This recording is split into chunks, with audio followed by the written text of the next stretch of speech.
Party program shepherd.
And then who's going to wipe here? I don't know to wipe.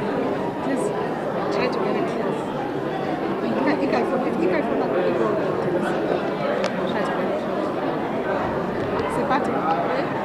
My space. Hey, okay, so let's come back and give us speeches and make it some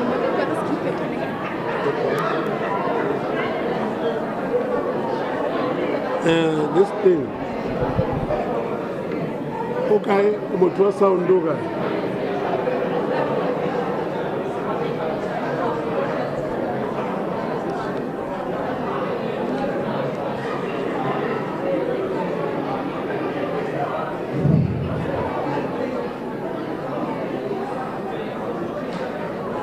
Good morning. Good morning. Those who are still speaking, good morning. Thank you, thank you.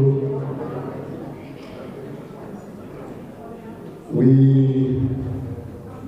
are about to start with our program, but we just have some few things to tie up. Please pardon us. And before we get to that, we at the SIU, we don't only specialize in investigations. We also have people who sing there. We've got a choir at the SIU. And I just wanted them to, in the meantime, while we are waiting to start, to give us an item or two. Choir, ready yourself for an item or two while we are waiting to start with the program. And before that, there is a Mr. Van Wyk. If you can come and see me, a Mr. Van Wyk, Albert C.J. Van Wyk. If you can come and see me, I would appreciate that. And in the meantime, choir, can you give us something so that we are in a jovial mode for the start of this important event that we are about to do?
Hello.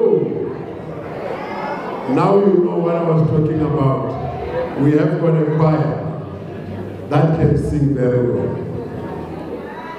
But we also have partners. I don't know, but I see the people have left. I didn't discuss it with them, the band there. I didn't discuss it with them.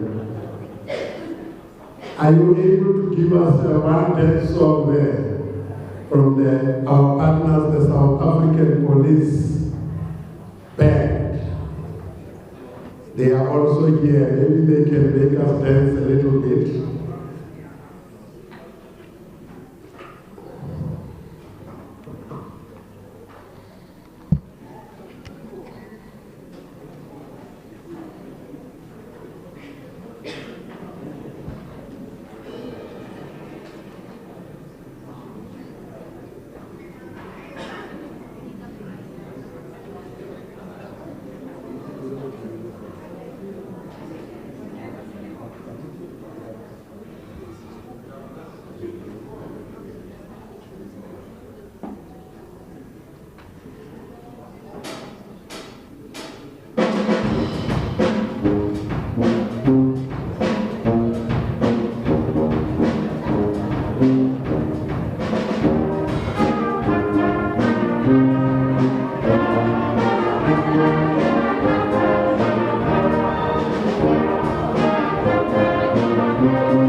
No, MC is here. Thanks, MC.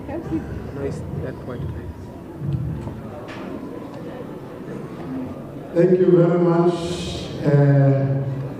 the police band.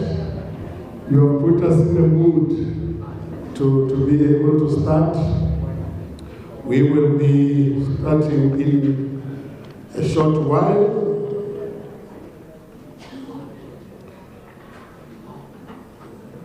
We're just waiting for one or two people to arrive, and then we will start in the program.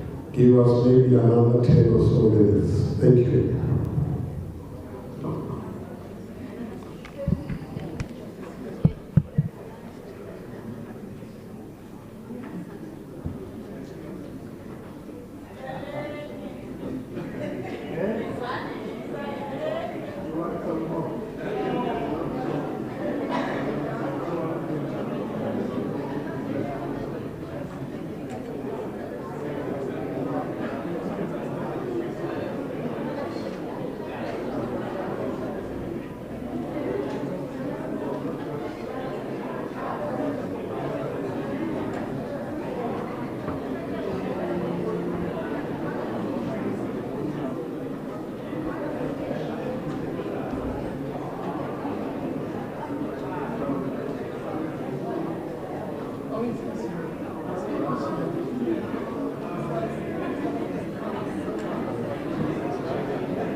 Ready, fire, and we go.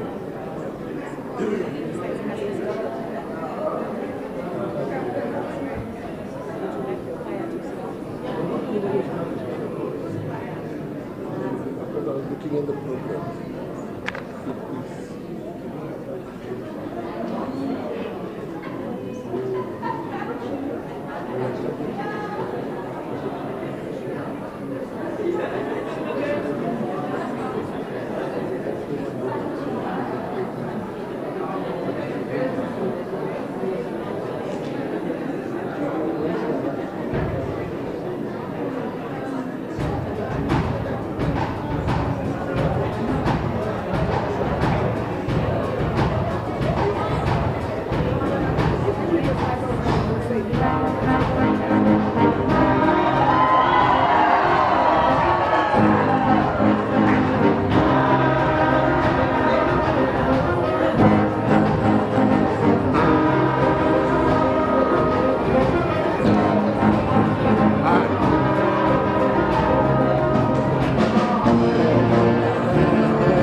No, I'm saying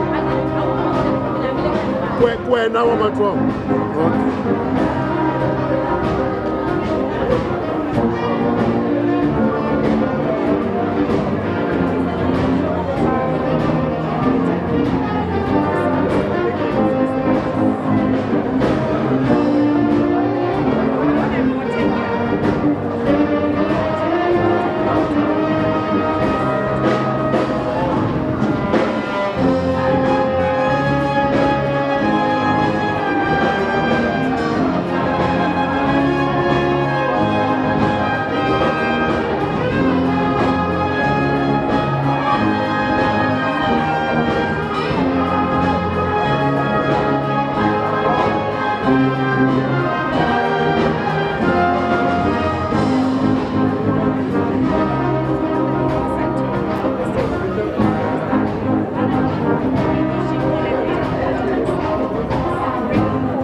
Thank you very much. Good afternoon once again. My name is Keiza Kanyao. I am the spokesperson of the Special Investigating Unit, the best Special Investigating Unit you can ever have. We do not shy away from it because this country needs everyone to be at their best so that the country can survive. I will be responsible for directing the program today, and I hope you will be good listeners and you will listen to instructions when it's necessary for you to do so. And then the program will run smoothly.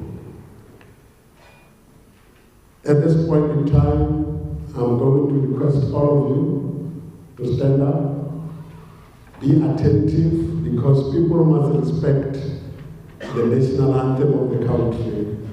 Be attentive, be on standstill. We are now going to ask the SAPS band and the SIU choir to partner and give us the national anthem. Can we all, those who are supposed to come to the front so that we can do the honors and start our program.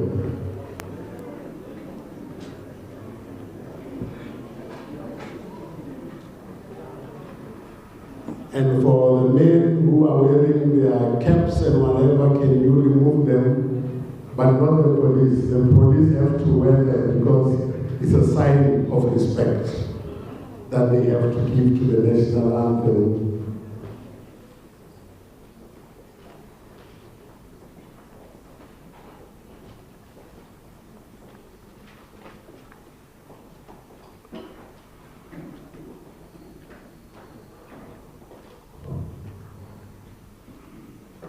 We are in your hands.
Thank you very much. Like I was saying earlier on, we have got talent in this country. We must never take ourselves for granted. While we are allowing them to take their seats, in terms of our program, we are going to be taking this opportunity to tell us, so somebody to tell us why we are here, while also welcoming the people here who are here. As you can see from your programs, we are here for the graduation ceremony for people who are doing strategic management development programs. Will tell us what that is. And we are also signing some partnerships with other institutions at the first part of the program. And then the graduation will follow thereafter. Therefore, that's where we are now. At this point in time, I'm going to ask the Chief Human Capital Officer of the SIU, Neptune Masomuk, to come and address us. The floor is yours.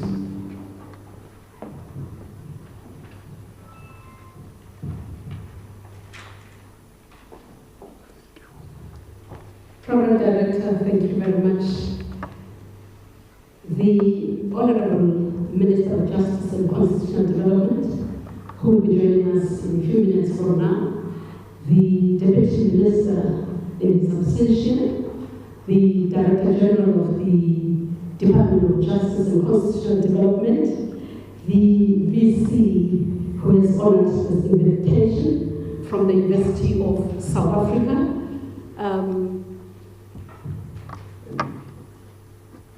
Professor Buleng Langabula, Vice Principal of the Institutional Development, University of South Africa, Professor Solomon Mamano, Executive Dean of the College of Law at the University of South Africa, Professor Mfariseni Budeli Nemakonde, Head of Social Impact, University of Stellenbosch Business School, Professor Armand Bam, Dean of the Faculty of Natural and Data Science, Professor Sol Blackie University, Professor Udirene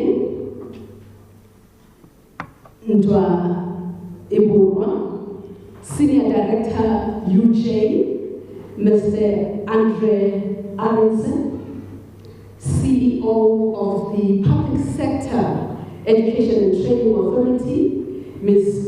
Claire Lerumo, CEO of the Independent Police Investigative Directorate, Ms. Digeledi Ndlatseng, Executive Head, Group Stakeholder Relations, Multi-Choice Group, Mr. And I'm trying to recall the name again. However, he's a friend to the family.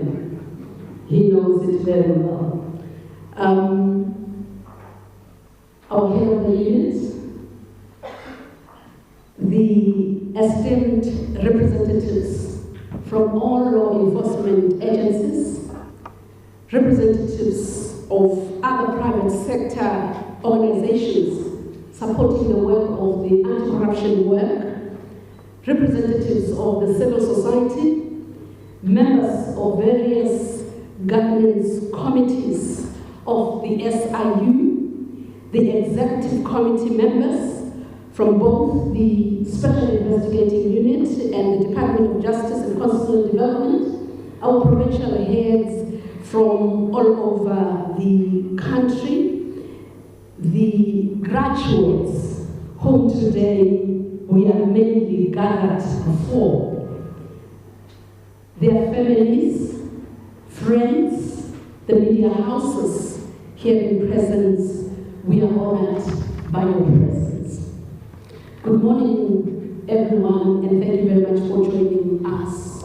It is such a pleasure and honor that we welcome you to this momentous day and an occasion that seeks to celebrate and honor our very own colleagues, and on the one hand, have an opportunity with yourselves to witness the signing of the memorandums of agreements with a number of partners, academic partners in the House today. Our colleagues who will be graduating, at least a total of 89 of those have gone through a strategic management program which we have partnered with the University of Stellenbosch. This particular program serves as a flagship which we believe is aimed at creating a unique leadership cadre that brings our leadership within the SIU and defines us as the SIU, and of course that exposes how we do business. As we gather today, one is reminded of the fact that we are on the eve of the Mandela Day, and as we progress, of course, we make reflections insofar as how we fine-tune and define our cadres within the public sector. It demands of us to stay within the decisive leadership, which, as we reflect as the SIU, we've had a leader, Advocate J.L. Mutibe, who has led a team decisively, and we want to really appreciate the head of unit as we welcome everybody today. And then allow it all that our colleagues have taken the courage to do what is right. We have men and women who go out there and have done what is right, not because it is easy, but because they were very much in pursuit of ensuring that they grasp the knowledge and the skills that is needed for the future. And therefore, in the same spirit, we believe that it frames today's occasion. That is to say, everyone in the room, that this is not merely just an event, but a strategic marker, a trendsetter, literally, in the public sector and the evolution of the SIU. And may I apologize as I continue to welcome you and give you the purpose that I've forgotten to acknowledge other key guests that we have in the room, whom we've partnered with for quite a long time. Our French partners, Kevin Roche, and our colleagues, may I be pardoned, please. And you're very much welcome. And allow me also to welcome another special guest from the Ministerial of Japan, the Deputy Chief of Mission, Mr. Kawabara Atushi, as well as his accompanying colleague, Mr. Yuya Tosaka. As I do so, I would like to then continue, colleagues, in terms of assuring that you understand the nature of this very event and why we are here. The SIU here today will be graduating at least 89 senior managers who have successfully completed a strategic development management program, equivalent to an NQF level 7. Many of those we know that would have entered the SIU with many degrees, however, they opted to take a direction that the organization concluded on and directed them to choose that particular path. It is a program, of course, that speaks to the SIU's commitment in terms of professionalizing its services and ensuring that we operate with the highest excellence. We are, as an organization, facing and dealing with complex missions of corruption, and of course, as we do so, we want to restore the public's trust. So our colleagues who are here today will be celebrated, and I know that all of us are filled with the liberating spirit. I'm headed earlier in HOU, and we will do likewise and make sure that they are well celebrated. And as we mark this milestone, we are also formalizing the strategic academic partnerships that reflect a deliberate shift in how the SIU builds capacity, and not only in isolation, but in collaboration with other institutions. who of course are highly regarded in the country. And that session will then take place in the next few minutes. We are focusing on targeting a pipeline, a talent pipeline, sharing expertise and particularly in areas of skills in high demand. Our MOUs with Solplaki University targets young graduates in the data science field, which will enhance not only the forensic data analytics divisions, but will also strengthen our area in terms of the data science modeling capabilities in corruption prevention. This partnerships members in the room and those online, if there are any, demonstrates our commitment to build a diverse and skilled workforce. And of course, we will be signing another MOU with Camprosa to strengthen the investigative capacity and procurement integrity within the employ of the universities that belong to that particular association. We are also in a process of concluding an MOU with the University of South Africa, and we appreciate VC, your support in this regard. And this particularly is with the College of Accounting Science. We are building capabilities and ensuring that we are building the pipeline for the country. There is, and we believe that everyone in the country will be excited to know that the SIU in this particular partnership will be concluding a development and an existence of a master's degree in this particular area. This day, my colleagues, is a timely reminder as we await the ministers to come in, that our collective responsibility to build a capable and an ethical state is our responsibility, the responsibility for all of us. It affirms our commitment to institutional renewal and to investigate the kind of leadership and innovative areas that will be defined within these very relationships. The establishment, colleagues, and I'm hoping that many of us would be aware that there is an establishment of an anti-corruption and a cyber academy, which is very central to this effort. My colleague, Mr. Ino Kloma, and his team have been working very hard to ensure that we put together all kinds of capabilities, shared expertise from all over the world, so that we are able to execute on this very mandate, not only to build capabilities within the SIU, but to expand and build such even outside of the SIU, within the JCPS cluster, the SADC space, as well as the whole of Africa. In actual fact, we are expanding beyond the borders of Africa, and we believe that through these partnerships, we should be able to reach out, to the world at large.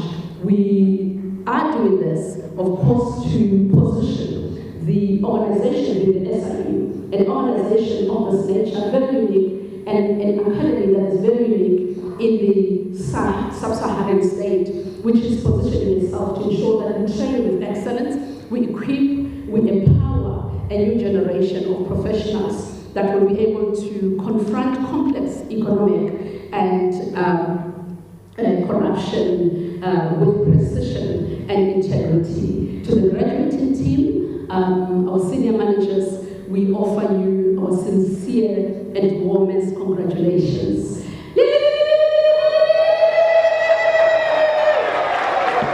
Let this day, Mr. Program Director, be a signal of where the SIU is headed to, stronger, smarter, and with unwavering commitment to fighting corruption. Welcome and thank you.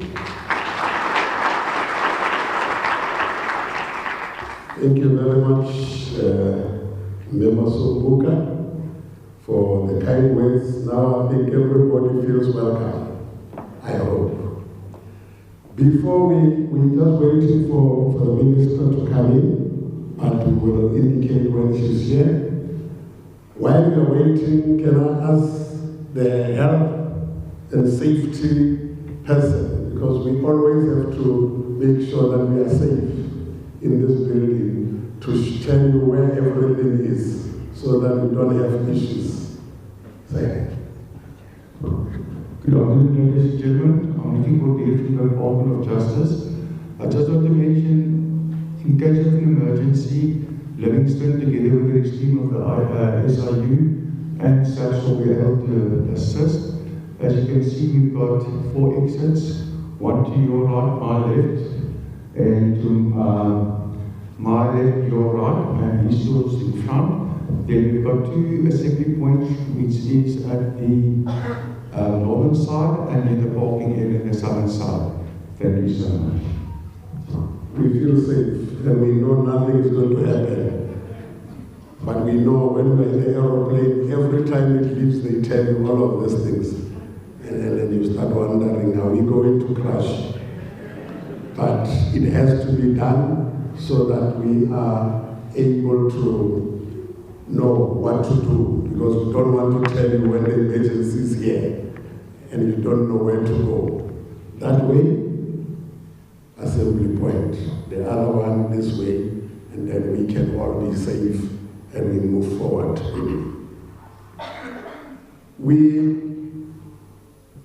are going to get into the part where we deal with the MOUs and partnerships. And in this part of our program, we are going to ask the representatives of all the universities, those that are signing today and those that are finalizing the MOUs, to all speak, because we are not going to do another event for it. We just want to indicate that we really value your partnership, because we don't want a situation where we have got universities, but universities are not responding to the needs. We always have an issue. We come from an era where we just produced so many teachers, but there wasn't space for them to teach, because we had so many colleges of education. And now we don't want the same to continue to apply. We know what we need as a SIU. The universities are there, they can give us what we need, and together we put together a program that will deliver the needs. And once that happens, we know that those people are going to be absorbed into the positions that are available, because they've created those positions with them in mind. All that we needed was to skill them. Therefore, that is what is important. Therefore, when we have got universities that understand that and want to partner with us, with all we can say as the SIU, we appreciate, because that is what we need as a country. Things like AI are here. We can't run away from them. And we can't say as people, because AI is here, we are not going to. Ladies and gentlemen, can we all stand to welcome the Minister?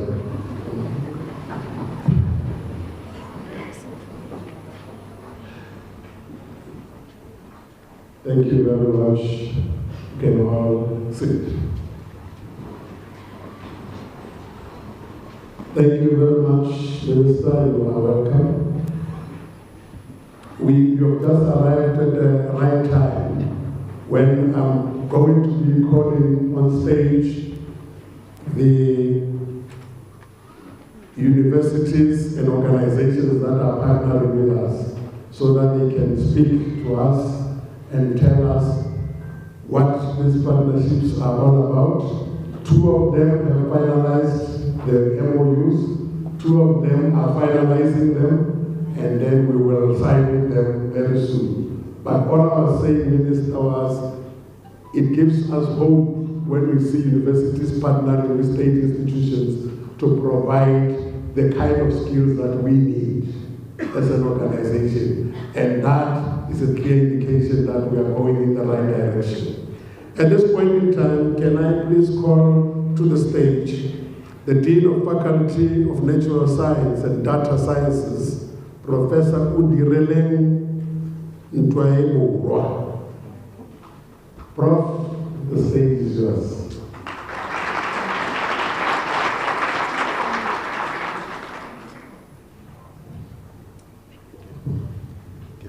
here if you don't want to. Thank you, Program Director, Mr. Kaiser Kanyaho. Good afternoon, colleagues. Our Minister of Justice, Mrs. Kubai, Mr. Program Director, I think you will allow me to say all protocol absorbs because observed because at least it's long.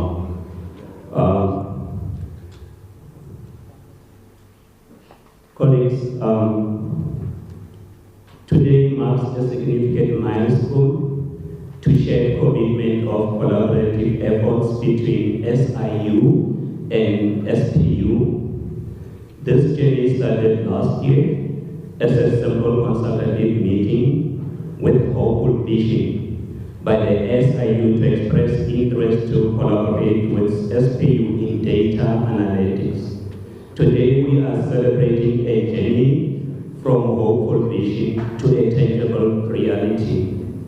The signing of the MIU between SPU and SIU is not a merely formal gesture, but a collaborative effort to advance social justice, cyber security, and anti-corruption within the Northern Cape province and the country at large.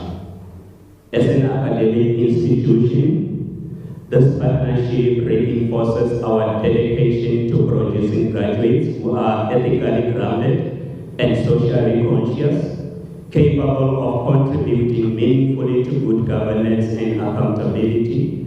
We look forward to the joint venture this MIU will enable, and I would like to thank SIU, in particular Mr. Inokoma and your team, for initiating this collaboration, and on behalf of the leadership of Southwest University, in particular our BC designate Professor Deborah Mayer, we are honored to work this part with SIU. I thank you.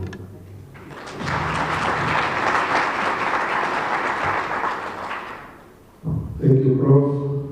We appreciate, and then I like the fact that when you deal with academics, when you give them the mic, they don't talk much, but give them a piece of paper or a computer, and they will write 120 pages, and I appreciate that. From the University of Johannesburg, can you come and say a few words? Because for us, it is important that you just say hello to everyone. I know you are here with a pen to sign, but you must say something. Thank you, Program Director. Greetings, everyone. I'm not an academic, so I intend to take up my full 10 minutes. Okay. Please allow me to greet everyone, our Honorable Minister, the Deputy Minister and the DG, the head of the SIU, Advocate Motibi, Vice Chancellors, academic leaders from the various institutions, leaders from the private sector, leadership of oversight bodies, law enforcement, civil society, distinguished guests, and most importantly, the graduates. At UJ, we don't say all protocol observed, we say all excellence observed. And I think that's what we are doing today. It's a great honor and a privilege for me to stand before you today on behalf of our Vice Chancellor and the university leadership. And just in summary, UJ is turning 20 this year. Yeah, you can applaud, it's fine.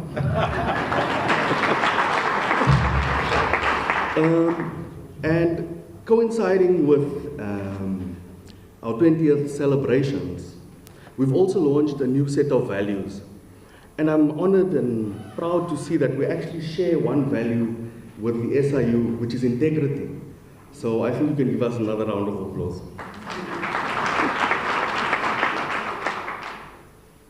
So I'll be brief. To quote our VC, universities are a microcosm of society. And as such, we aren't immune to all the ills that befall or besiege our society. And unfortunately, these include, on the very, very worst on the worst end of the spectrum, we've seen lately extortion rings, kidnapping syndicates, extortion syndicates, and even the murder and the attempted murder of university leadership.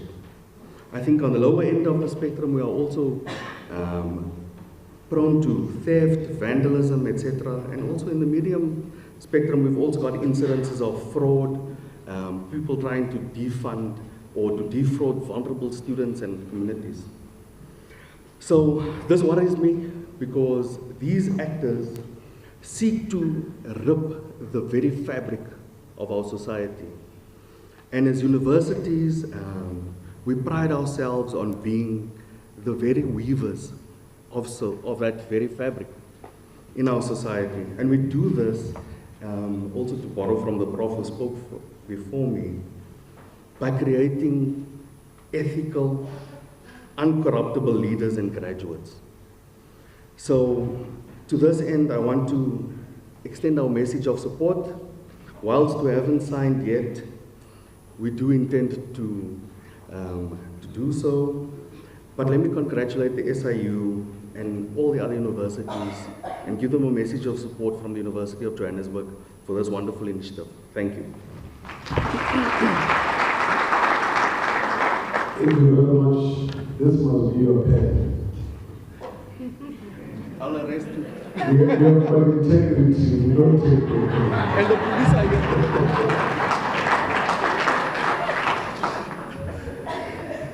Thank you very much. We are now going to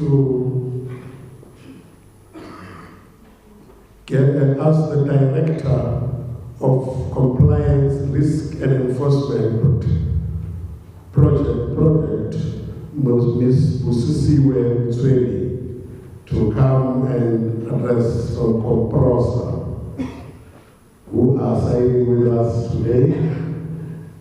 And we want you to greet us and tell us about this agreement. Thank you. I am not an academic. I shall declare, and thank you so much, Ms. Masombuga, for observing the protocol, and I will say all excellence observed. Now you know that my blood is orange.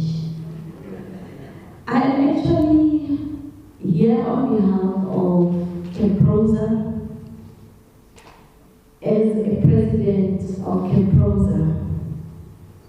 For those who are not familiar with this name, Kemprosa stands for Campus Protection Society of Southern Africa, with personnel from protection services, security services departments as members from different universities. This is an association dedicated to enhancing safety, security, and professional standards within institutions of higher learning. So I am actually from protection services. So if you do not feel safe, I'm here.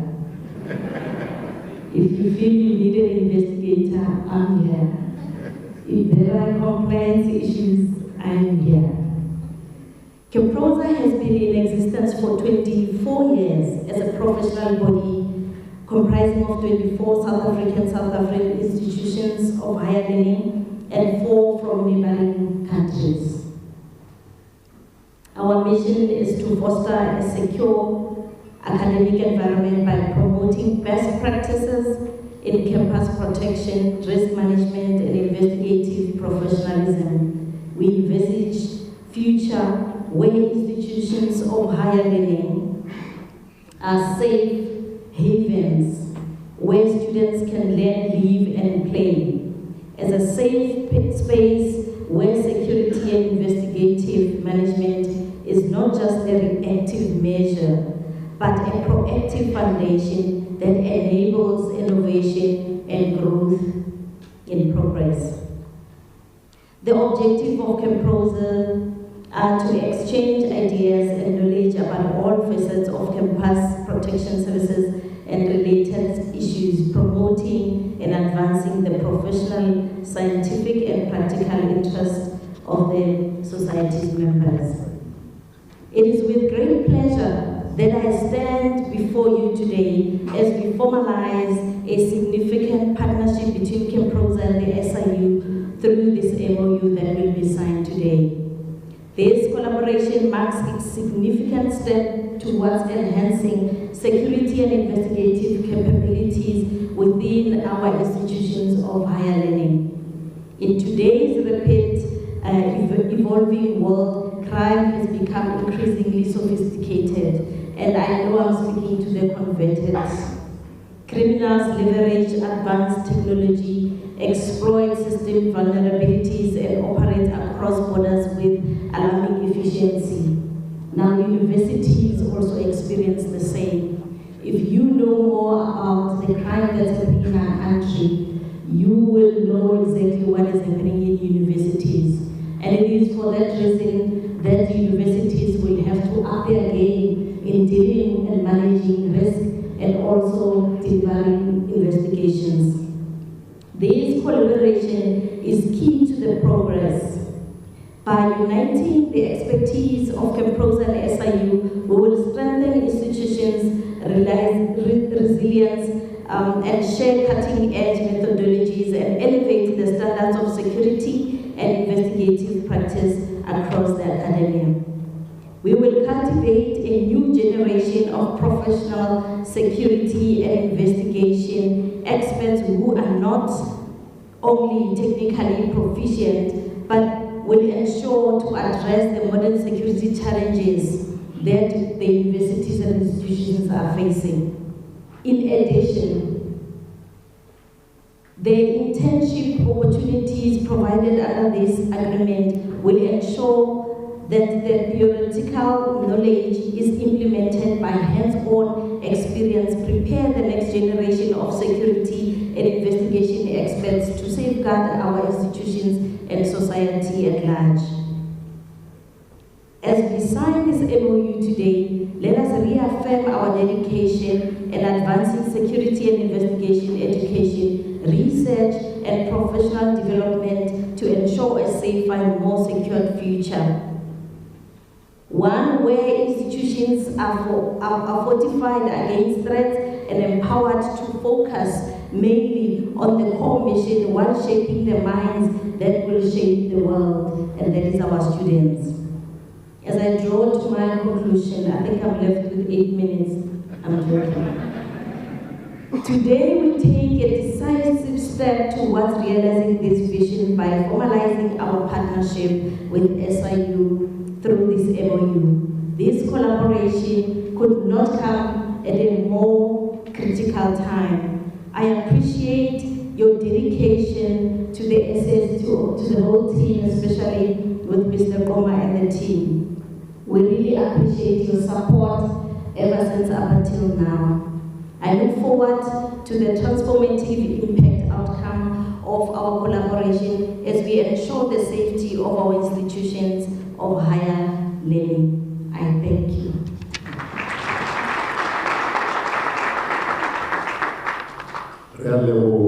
Thank you very much.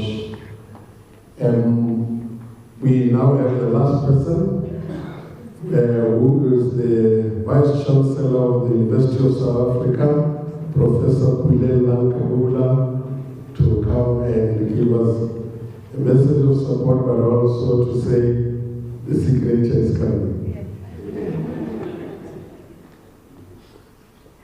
Thank you very much, Dr. Khanya. Good morning. It's afternoon. I was merely testing whether we were still attentive. So thank you very much, Program Director, for the opportunity to represent the University of South Africa. Honorable Minister Mamuluko Gubai, Minister of Justice and Constitutional Development, Honorable Deputy Minister Andrew Snell, the Director General, Advocate Mashabani, Honorable Advocate J.L. Mutibi, the leader of the SIU, who has invited us to this important celebrations, all leaders of state institutions, law enforcement departments here present, members of the diplomatic corps present, members of higher education and sister institutions that are here present but also participating virtually, the graduates who are here to celebrate and honor for the pursuit of education that they steered forth in. Ladies and gentlemen, good afternoon. The University of South Africa is truly privileged and honored to form part of this august event wherein we are celebrating the accomplishments by members of this esteemed institution in the pursuit of education. This is even more heartwarming at a time when we're just a few minutes or a few hours into remembering the words of the founding president in our democratic era, His Excellency President Mandela, who is the alumnus of the University of South Africa, who reminded us about the purpose of education as that which steers us as a society to transforming us for the better, to ensuring that the child of a mine worker, the child of a farmer, have the best access to education for its utilitarian benefit. And therefore, as we are left with this day, it is an invitation as we celebrate the graduation, but also the signing of the memorandum, that we take you to this important invitation that the first democratic leader of this country has assured. The second aspect that we would like to reaffirm is that universities are necessary, fundamentally, organizations and institutions that must be of service to society and not ivory tower institutions that are inaccessible. And therefore, our commitments as universities are to promote access with success and benefit for society, the public sector, the private sector, the civil society. As a University of South Africa, we're quite privileged and appreciative that the Memorandum of Agreement that we are signing with yourselves as the SIU will not only benefit the country, because our university is the largest in the African hemisphere, is the oldest in the country, the first university in the world to teaching via distance education, a modality that the aftermath of COVID-19 has made quite imperative, if not important, in the context of digitization and the changes that we are working together. So if you imagine remote work and remote studies, no university in the world was functional during COVID-19. The University of South Africa was fully functional because it had steered itself into this multimodality and technology-aided university.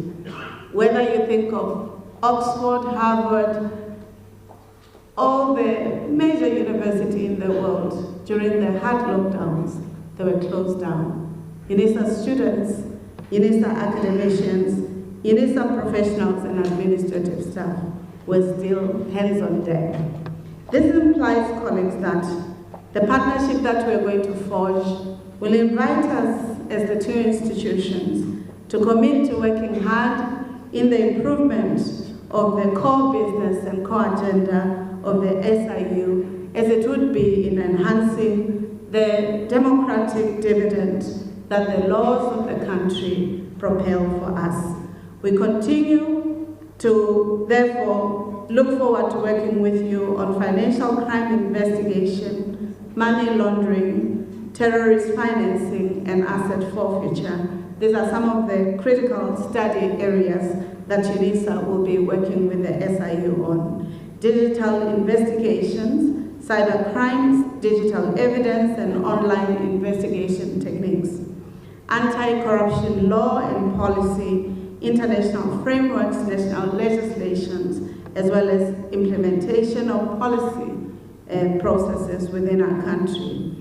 The other aspects entail forensic accounting, financial analysis, auditing and fraud detection, intelligence gathering, strategic intelligence and risk management, cybersecurity, artificial intelligence system, machine learning, and conversion technologies as important imperatives in the context within which we participate and share knowledge. Finally, the transnational organized crimes, human trafficking, smuggling, and other forms of organized crimes form the basis of the knowledge areas that UNISA's excellence and knowledge are quite central to supporting the work that is required. While I'm aware that the SIU has required us only to thinking about Masters Advocate, I think for us as the university, we would like to even encourage more staff within the SIU who want to pursue the doctoral degree program, because this is where the strength of our university is at. The master's and doctoral outputs have become some of the best in the country as part of our commitment to meeting the National Development Plan, Agenda 2063, the Africa we demand, and with the footprint of UNISA in 130 countries, as a science diplomat of the country, the SIU has the opportunity to working with us to expanding the footprint in anti-corruption, the pursuit for justice, ethics, and in enhancing the quality of knowledge, the intersection of knowledge, practice, but also building prosperous, peaceful, and just societies. Thank you. We're appreciative to be here, and we're ready to start to being hands on deck as soon as we get to the office at 4:30. Thank you.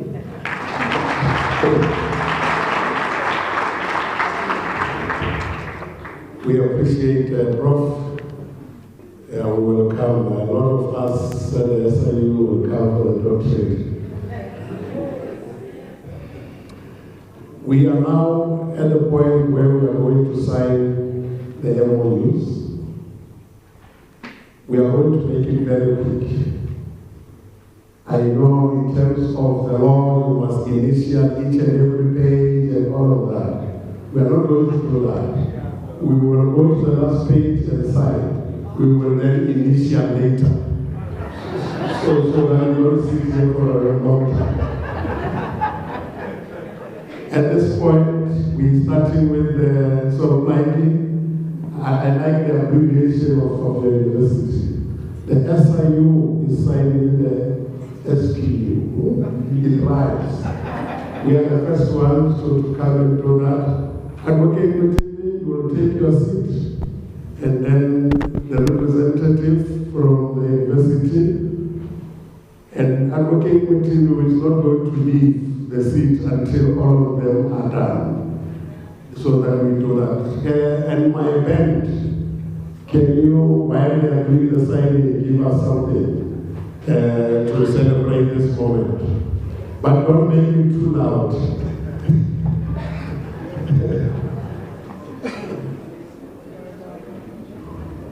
So that we pass this part as quickly as possible.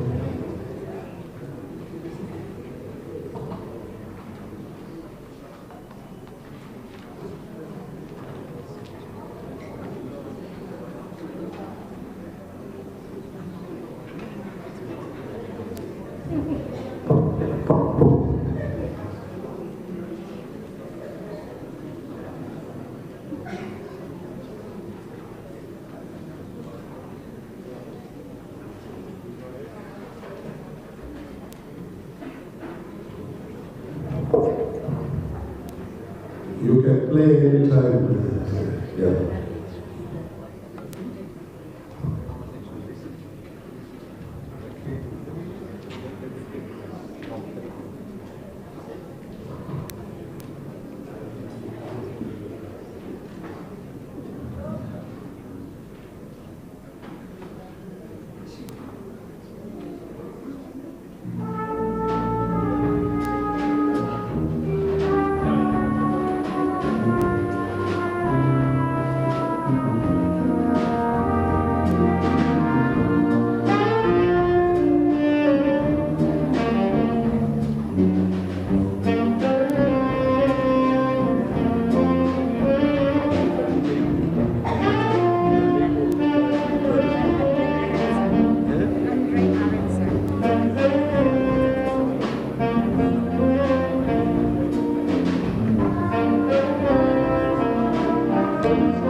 self-mastery and also the capacity of the Special Investigation Unit, and by doing so, capacitating the country in the fight against corruption. The SIU is at the forefront of combating corruption, of course, together with other law enforcement agencies, maladministration, malpractice in South Africa. Our work is really critical in ensuring that the state resources are used efficiently and effectively to benefit the public of South Africa. Now, this collaboration with key academic institutions is a crucial aspect of our strategy to build capacity and expertise in capacitating our institution in executing its mandate. The memoranda that we have signed and those that we will sign also really it's a testament to the partnerships that we need in this journey. And there's also a quest to ensure that we achieve the National Anti-Corruption Strategy call to include everyone in the fight against corruption. I would like to extend a special word of appreciation to these institutions of higher learning that we are partnering with. It's important to note that our partnerships extend beyond our borders. We are committed to collaborating with international institutions and also the countries that have really come forth to assist us in this journey. So we don't work in isolation. We recognize the importance of collaboration with law enforcement agencies, civil society organizations, and other stakeholders in achieving our objectives. Our partnership with these entities does not only entrench our whole of society approach, but rather enable us to further leverage resources, expertise, networks to maximize our impact. Now, as we celebrate our graduation of our senior managers today. So Minister, Honorable Minister, and DG and colleagues, what we, as an organization, we've really been on a trajectory of improvement. When first we started our reorganization, we would call it, most of the upward mobility has been from within. And the upward mobility was mainly really from those experts who are experts in the investigation field. And we realized that it is important because more often organizations really fail to capacitate its managers. Having drawn them from the technical investigative capacity, we thought it appropriate that they should be capacitated in the management skills. I'm really, really delighted to be here, to be part of the graduation of those who have completed this program. As I conclude, the establishment of the SIU Anti-Corruption and Cyber Academy, it was really a strategic move to enhance our capabilities and build a cadre of professionals equipped to tackle the complex challenges of corruption and cybercrime. Professor Lengabula, we took your word in terms of ensuring that we also look at the technology that enables our investigations. This academy serves as a hub of knowledge sharing in South Africa, in the region, and in the continent. So we are really pleased. We have done this. We couldn't have done it without the support of our executive authority, the minister, and of course, our Director General at the Department of Justice and Constitutional Development.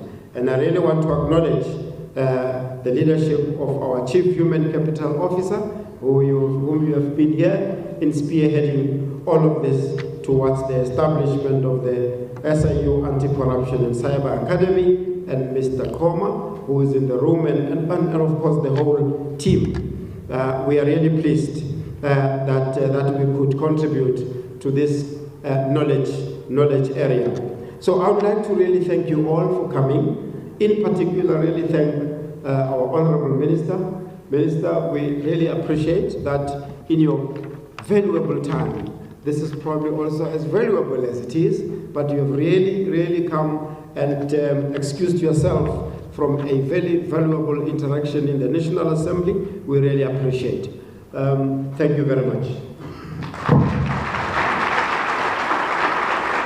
Thank you. We really appreciate. For us, collaboration is everything. And we don't only collaborate here, we collaborate internationally.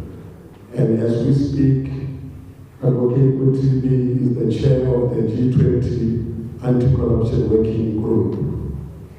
He is also the vice president of the International Association of Anti-Corruption Agencies. He is the chair of the Commonwealth Africa Anti-Corruption. Therefore, you can understand the kind of collaborations that we have, because we believe in them. It's not just talk. Now let us come to Stellenbosch. We are now going to ask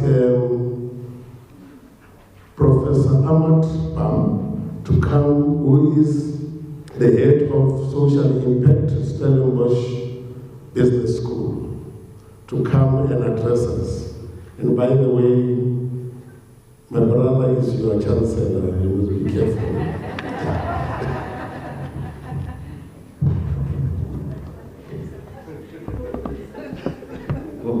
So I should do this on my tippy toes. Good afternoon.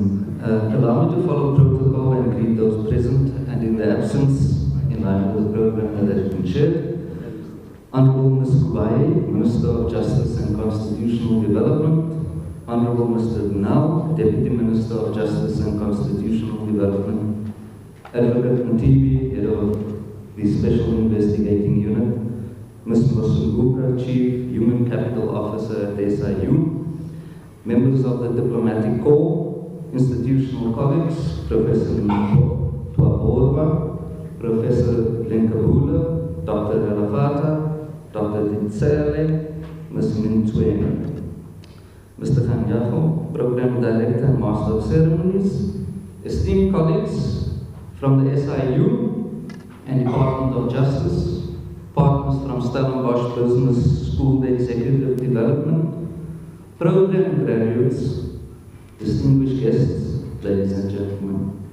It is a privilege to join you today, representing Professor Chris van der Hoeven and the wider leadership of Stellenbosch Business School and Executive Development. More than that, it is a deep honor to witness the important milestone in your leadership journey. But let me begin with a question. What does it mean to lead when the world no longer agrees on what is true, what is right, and what is just? We meet at a time of global disquiet. The world is becoming more volatile, more contested and more divided, from shifting geopolitical alliances and economic nationalism to escalating corruption and democratic erosion. The uncertainties we face are no longer occasional, they are structural. And South Africa is not immune. We feel these tensions in every corner of our society, in the economy, in our communities, and crucially, in our state institutions. Trust in public institutions remains fragile. Citizens are demanding more than promises.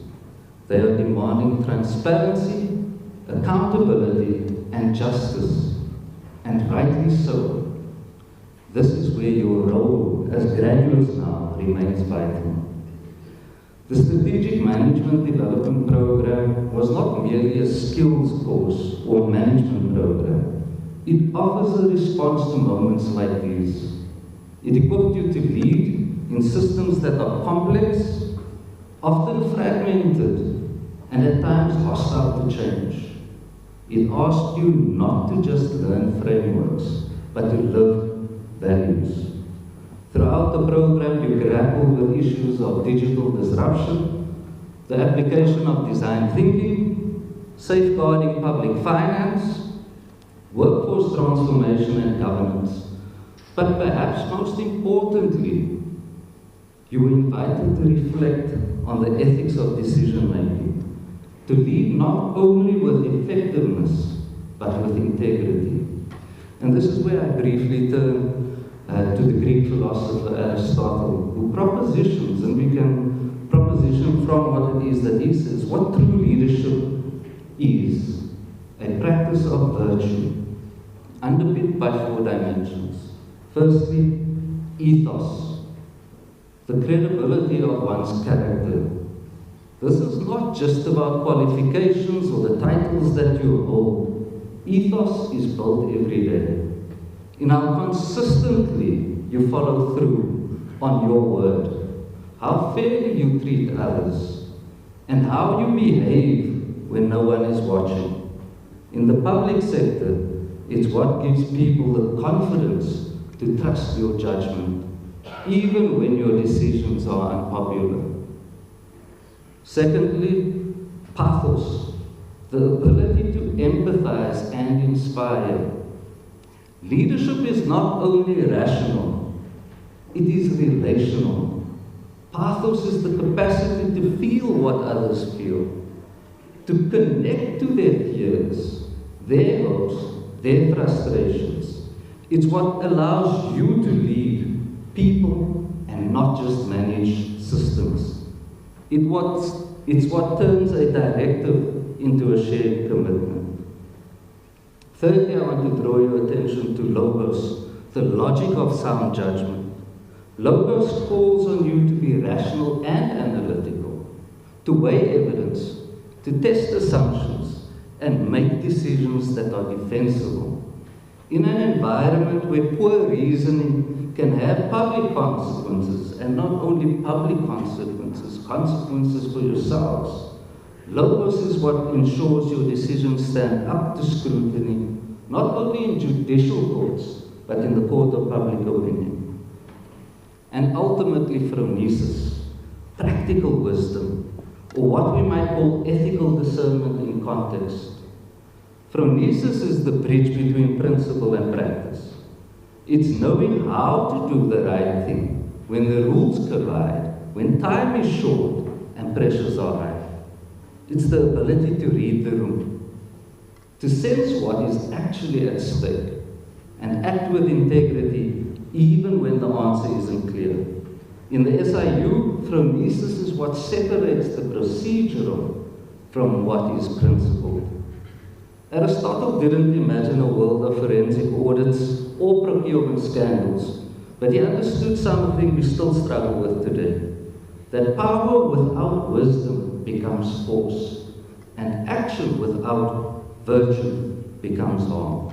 And so in the public service, phronesis means knowing when to speak truth to power, how to act decisively without arrogance, when to prioritize long-term institutional health over short-term gain.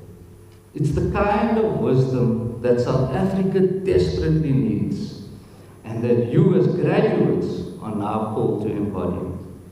Because make no mistake, in uncertain times, the greatest danger is not chaos, it is compromise. The quiet, incremental surrender of principle in the name of pragmatism. Governance failures don't just erupt overnight, they corrode slowly, in small acts of looking away. Your business-driven action learning projects, I believe, was aimed at resisting this corrosion. They weren't abstract projects. They tackled urgent questions: how to recruit better, how to protect staff, how do we improve investigations, streamline systems, build morale, and increase public trust. These are the daily sites of integrity where leadership is most visible or most absent. And leadership is visible. The public sees us. They know when we are performing and when we're pretending. And in an era of disinformation, where it spreads faster than truth, accountability and transparency are no longer optional, they are existential. Sometimes integrity is as quiet as signing off on an unpopular audit, refusing a shortcut, or protecting a junior colleague from political pressure. It doesn't make headlines, but it makes institutions strong. Graduates, you now carry more than a certificate. You carry the credibility of the SIU. You are its ethical core, its operational conscience. You are now positioned not just to manage processes, but to shape culture, to be the kind of leaders who do not look away when difficult decisions must be made. So let me be clear. This country does not lack intelligence. It lacks ethical follow-through. It lacks leaders who hold fast when it would be easier to turn away. We need more leaders like you. One day, each of you will be remembered, not just for what or who you investigated, but for what you stood for.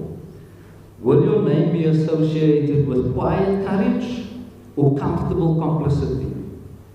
That answer begins with your choices you make tomorrow and the day after that. As we at Stellenbosch Business School reflect on the past partnership with the SIU, we are proud not just of the program delivered, but of the people emerging from it.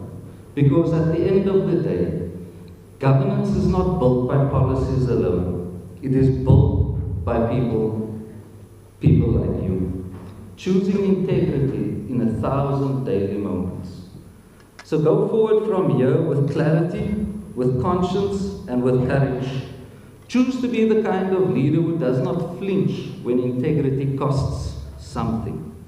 Because in choosing integrity, you not only strengthen the SIU, you help reclaim the soul of our public service. Congratulations, and I thank you.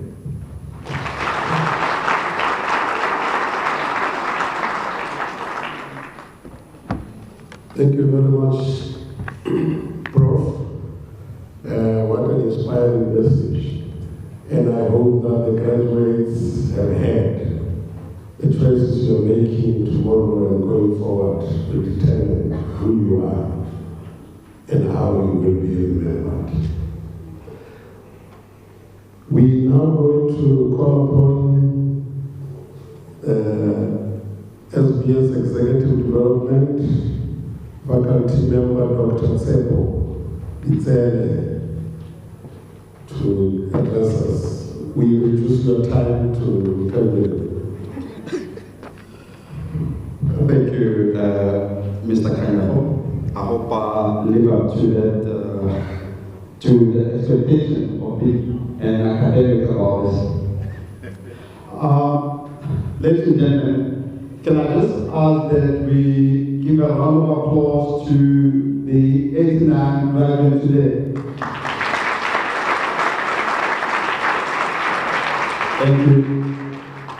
For us, and I think I speak on behalf of all of us from Stellenbosch University, that this is a moment of pride. We are really proud of the institution. I think the graduates are located in the TV, thank you, sir. May you live in interesting times.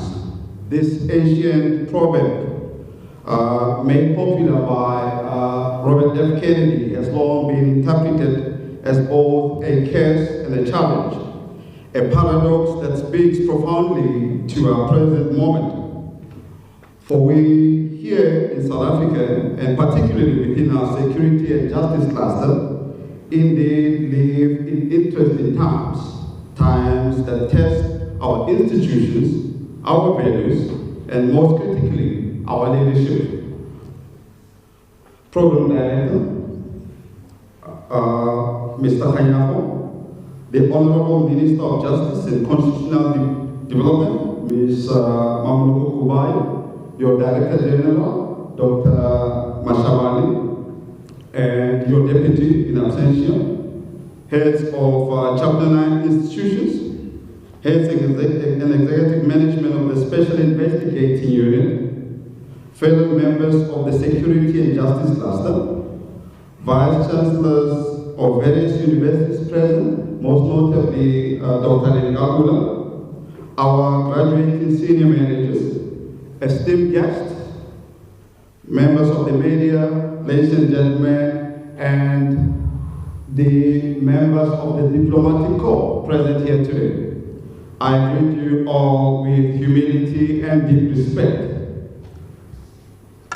There is a haunting moment in Cry the Beloved Country when Stephen Kumalo, having seen the path his son Absalom has taken, he whispers, and I quote, "I have one great fear in my heart, that one day when they attend to loving, they will find we attend to hating," close quote. Today, South Africa finds itself suspended in that same tension between sorrow and hope, between justice and betrayal, between the constitutional promise we made and the lived reality of corruption, dysfunction, and violence. In this moral crossroads, the Special Investigating Unit stands as our modern-day Kumalo, not merely to expose wrongdoing, but to interrogate why it persists and to illuminate the path to institutional and societal redemption. Graduates, today we gather not only to celebrate your academic and professional milestones, we gather to place in your hands the heavy mantle of public leadership. But I issue you with a challenge: lead differently. For too long, our discourse on leadership has been enamored with adjectives: ethical leadership, transformational leadership, servant leadership, and many others. Noble as these terms may be, they often lack grounding in the very systems they are meant to reform. Let us move away from the theater of titles and towards the substance of leadership. Leadership should not be, and it's not about charisma, but about capability, not about appearance, but integrity, not about promises, but about processes. In the security and justice cluster, faced with cybercrime, residual state capture networks, organized syndicates, and fractured coordination, the SIU must stand as a north star of operational credibility. Leadership must operate within laws, interpret legislation wisely, and implement innovations from data analytics to interagency intelligence with clarity and strategy. Let us stop chasing adjectives and start building institutions. Stephen Kumalo's journey to Johannesburg was a descent into moral disarray and institutional decay. And so it is with SIU, descending not to despair, but to confront it. Kumalo once said, and I quote, "It is not permissible to doubt God when one looks at the tree, at the sky, but it's permissible to doubt him when one looks at a man. And so it may be with you. You will investigate betrayal, you will uncover systemic theft, you will meet machinery of greed in its most sophisticated forms, but do not be consumed by it. Leadership, and real leadership at that, requires discipline of hope in a cynical age. It's easy to point fingers. It is rather harder to build systems of trust, transparency, and truth. You graduate into a nation in distress. Our security and justice cluster faces structural and ethical fatigue. Among the many challenges, there are interagency mistrust that weakens the unity of purpose, public disillusionment with integrity of state institutions, digital criminality advancing faster than our investigative tools, policy incoherence which erodes moral spine of implementation, political interference which distort operational independence. You are therefore called to do more than analysis. You are called to lead us through this moment. That requires more than management. It requires and demands reform. Ask yourself this: are our systems functional or simply habitual? Do our oversight mechanisms enforce accountability or just tick boxes? Is our organizational culture ethical, transparent, or just? If the answer is no, then you are the reformers we've been waiting for. Leadership within SIU cannot be passive. It must be courageous, but never reckless, strategic, but never manipulative, anchored in law, yet attuned to context. Leadership today is not a theory, it's a craft. And like all craft, it demands discipline. Built on these 4 pillars: clarity of purpose, systems thinking, collaborative leadership, and operational excellence.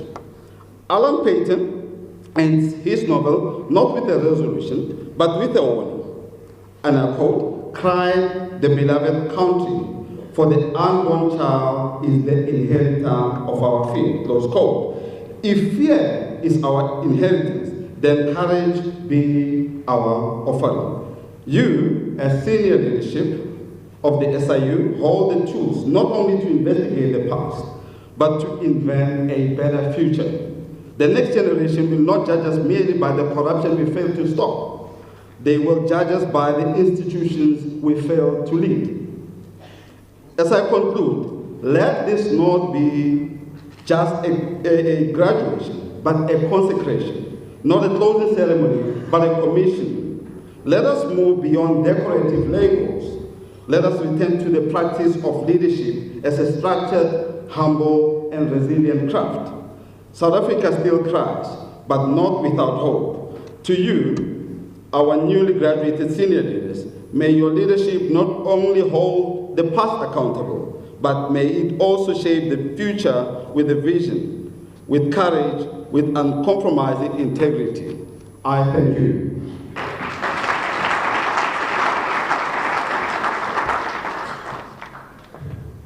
We appreciate Doctor.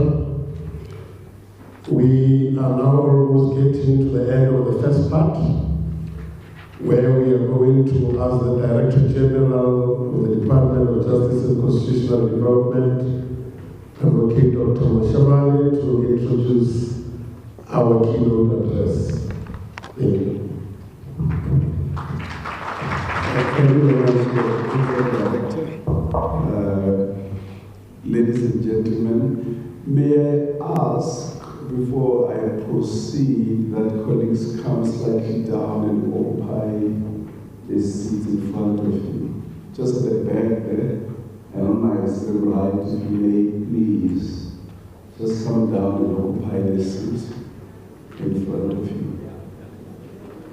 The cameras may give a wrong impression of the hall being sparsely, occupied, when in fact it is not. The hall is full, but it's the manner in which we are sitting.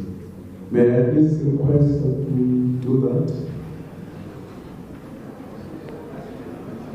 Yes, with all humility, let's fill up that space just in front of us.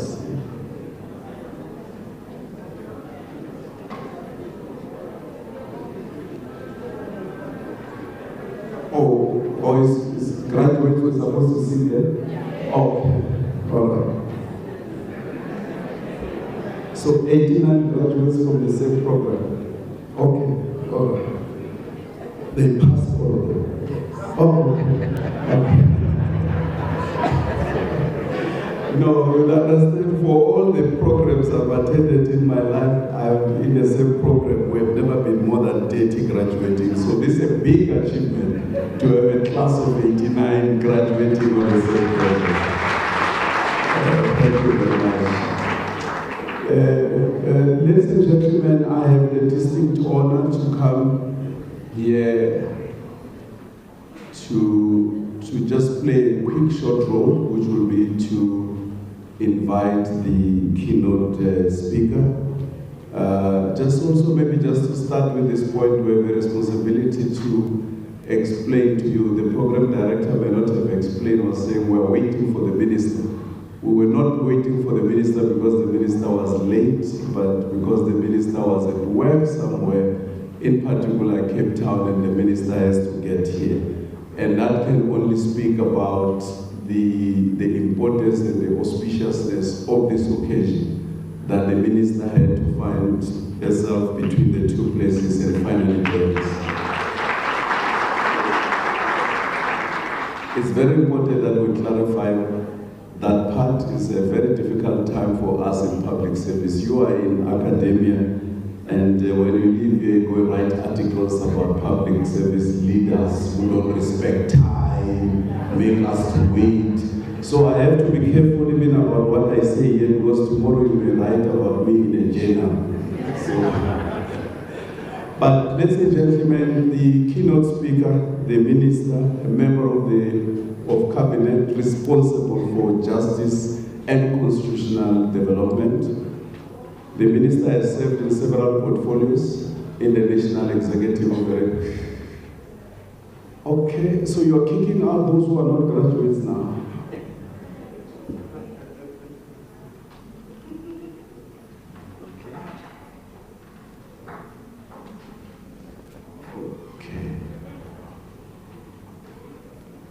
Okay, so can we settle it?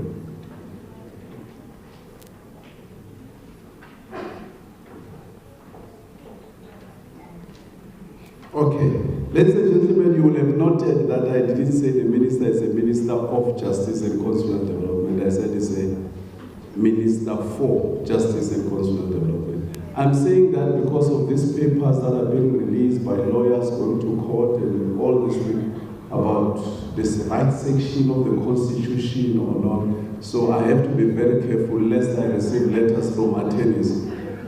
Is a member of cabinet responsible for justice and constitutional development. And minister has served in various portfolios as a member of that cabinet until was reassigned or assigned to serve as a minister for justice and constitutional development from December until now.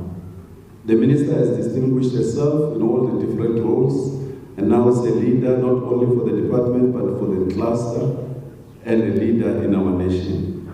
And the minister needs no introduction except for me to take this opportunity and invite the minister, Minister Mamulu Kokesan. Minister, we invite you to the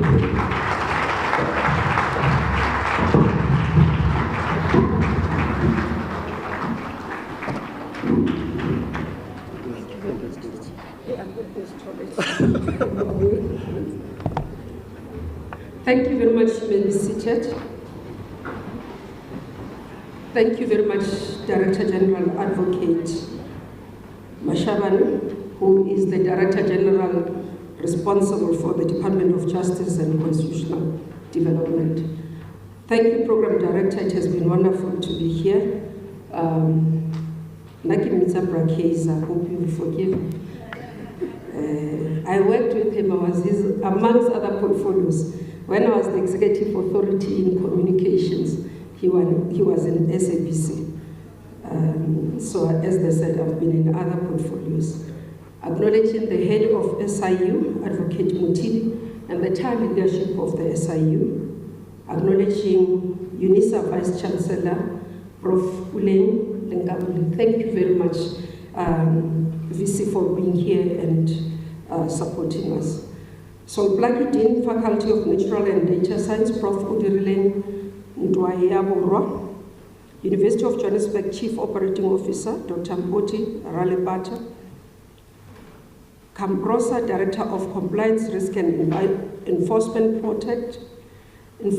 Protection, Ms. Busisiwe Mtsweni, Stellenbosch Business School Address, Head of Business School, Head of Social Impact, Prof. Ahmad Bam, I hope I'm calling the names correctly. Distinguished guests, ladies and gentlemen, and more importantly, the graduates. As they said, the reason why I always even try to make sure that I'm on time is because I don't like this thing of African time or being, and indeed I was in Cape Town. This morning I was reporting on program of action of our cluster as a chairperson, so I couldn't even apologize to that meeting. So I had to go and account to Cabinet on behalf of the Justice and Crime Prevention Cluster on the work that we are expected to do, and therefore, once I was done, could only fly back to Gauteng to join you. So sincere apologies, but I am happy that I could join you. It does give me a great pleasure to join you, and actually more excited to be part of this graduation ceremony. Firstly, let me congratulate all of you, the 89 SIU senior managers who are graduating today. It's actually a proud moment for all of us. It is due to your hard work that I have the privilege of sharing the delight of your deserved success and the excitement of your achievement. Let me also thank the Stellenbosch Business School for the fruitful partnership which has produced today's graduates. We are indeed celebrating capacity building in the fight against corruption. As your theme today proclaims, this contributes to priority 3 of the medium-term development plan, which is building a capable, ethical, and developmental state. In a statement of support for the national framework towards the professionalization of the public sector, President Ramaphosa wrote the following, amongst other things that he wrote. Let me quote, "Only a capable, efficient, ethical, and development-oriented state can deliver on the commitment to improve the lives of the people of this country. This means that the public service must be staffed by men and women who are professional, skilled, selfless, and honest. They must be committed to upholding the values of the Constitution of the Republic of South Africa of 1996 and must, as I said, faithfully serve no other cause than that of the public," unquote. By embarking on the journey of self-improvement through further studies You are demonstrating that you have heard the call made by the President that the public service must be staffed by men and women who are professional, who are skilled, who are selfless, and who are honest. Because of the dedication you have shown in doing your job, placing your lives and those of loved ones at risk, the Special Investigation Unit stands as a monument of excellence in public service, and more importantly, a demonstration that corruption can be beaten. Those who decided to join the public service must be imbued with the spirit of Batubili, people first. The Special Investigating Unit has a mandate to investigate serious malpractices or maladministration relating to state institutions, state assets, and public money. Over the years, we have seen growing instances of malpractices and maladministration that have led to great loss of state assets and public money. These instances have been growing because of public servants who lack ethics and believe that public service is for self-enrichment and treat the public purse as a personal piggy bank. As they live in their communities, the lavish lifestyle, throwing expensive parties, the public continues to watch. They hear the whispers of service providers talk about paying bills at clubs, confirmation of buying of civil servants for buying cars for civil servants and their partners. The citizens hears these whispers, and this is the cause of the loss of public confidence in our institution. This is the deficit that we suffer as public institutions and organizations. And more importantly, this is what we are faced with as the justice and security cluster. Fortunately, there are men and women in the midst of all in the security cluster, and more importantly, in SIU, who have done a sterling job to remind these public servants that such deviant behavior will not go unpunished, and will continue to do that. However, we must also bear in mind that in fighting priority crimes, the justice cluster has barely scratched the surface. Amongst other things, over the past year, we have not achieved any target in securing the cyberspace. We are only achieving 33% of the targets in terms of dealing with priority crimes, as part of which fraud, corruption, and money laundering are part of. Only 33% of the targets in integrating our justice system to be more effective is achieved. As graduates armed with new skills and committed to fighting criminality, you must understand that you are part of the justice system value chain. When a part of the value chain performs poorly and people lose confidence in the justice system, SIU will not be spared with its performance. I say this to highlight the fact that your work has to assist the value chain to be stronger, not only in terms of recoveries through the tribunals, but also increase referrals that lead to successful prosecutions. It is the sophistication of the malpractice and maladministration, which is at the heart of corruption in the public sector, that makes it seem that corruption is victimless or a victimless crime. Corruption is not victimless and is not a victimless crime. Its victims are the poor, are the vulnerable, are the widows, are the orphans, and the ordinary people who expect services from their government. When considerable public funds and assets are misdirected, it is the ordinary people who are denied the service to which they are entitled as citizens who suffer the most. When money is stolen in the health portfolio, it means we tamper with the right to health care services as enshrined in our Constitution. Ladies and gentlemen, The SIU's achievement speaks volume, from uncovering illicit activities in procurement processes to holding individuals and institutions accountable. The unit has reclaimed billions of rands lost to corruption. This effort has recovered resources for public service and sent a powerful message. The people of South Africa will not tolerate the misuse of public funds. And most importantly, the ability to prevent loss of state funds is one of the critical and most important areas of the work of SIU.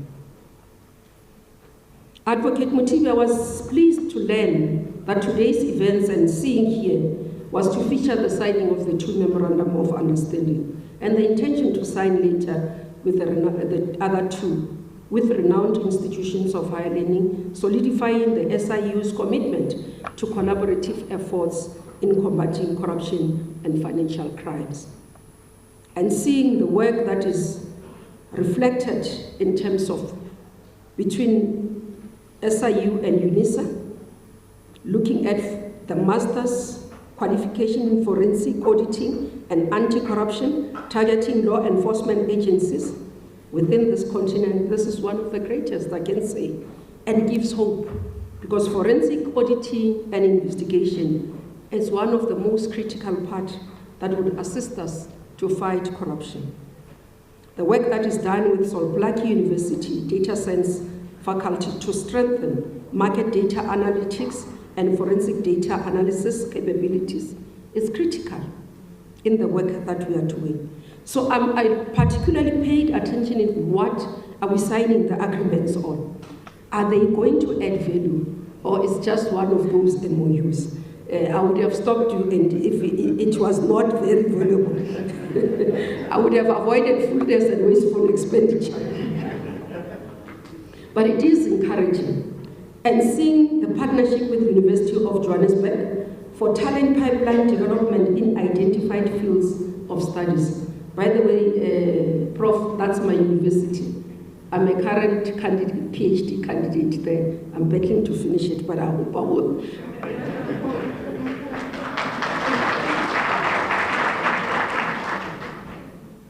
Looking at the work with Compressor, I must say I actually learned through these documents when I was reading, preparing here DG. I didn't know about this institution.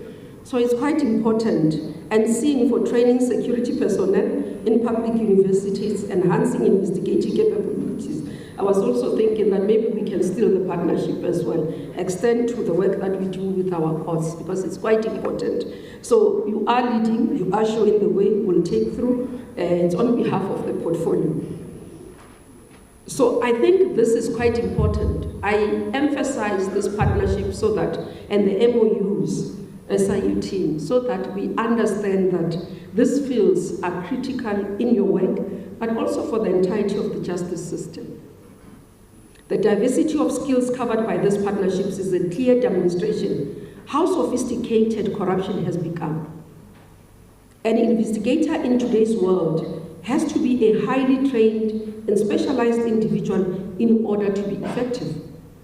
And in the age of the 4th industrial revolution, in which there is rapid technological changes, corruption has become harder to detect. Artificial intelligence has made it possible for corrupt elements to create machines that can aid money laundering by the falsification of financial records, obscuring the actual ownership of stolen money, or hiding bribe payments.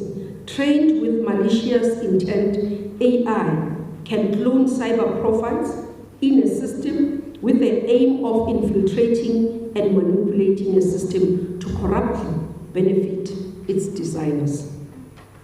So without the ability and capability to prevent and detect corruption, fraud and illicit financial flows in the modern world, state capture of the future will be through software systems, and we will not be able to combat it unless we are ready and properly trained.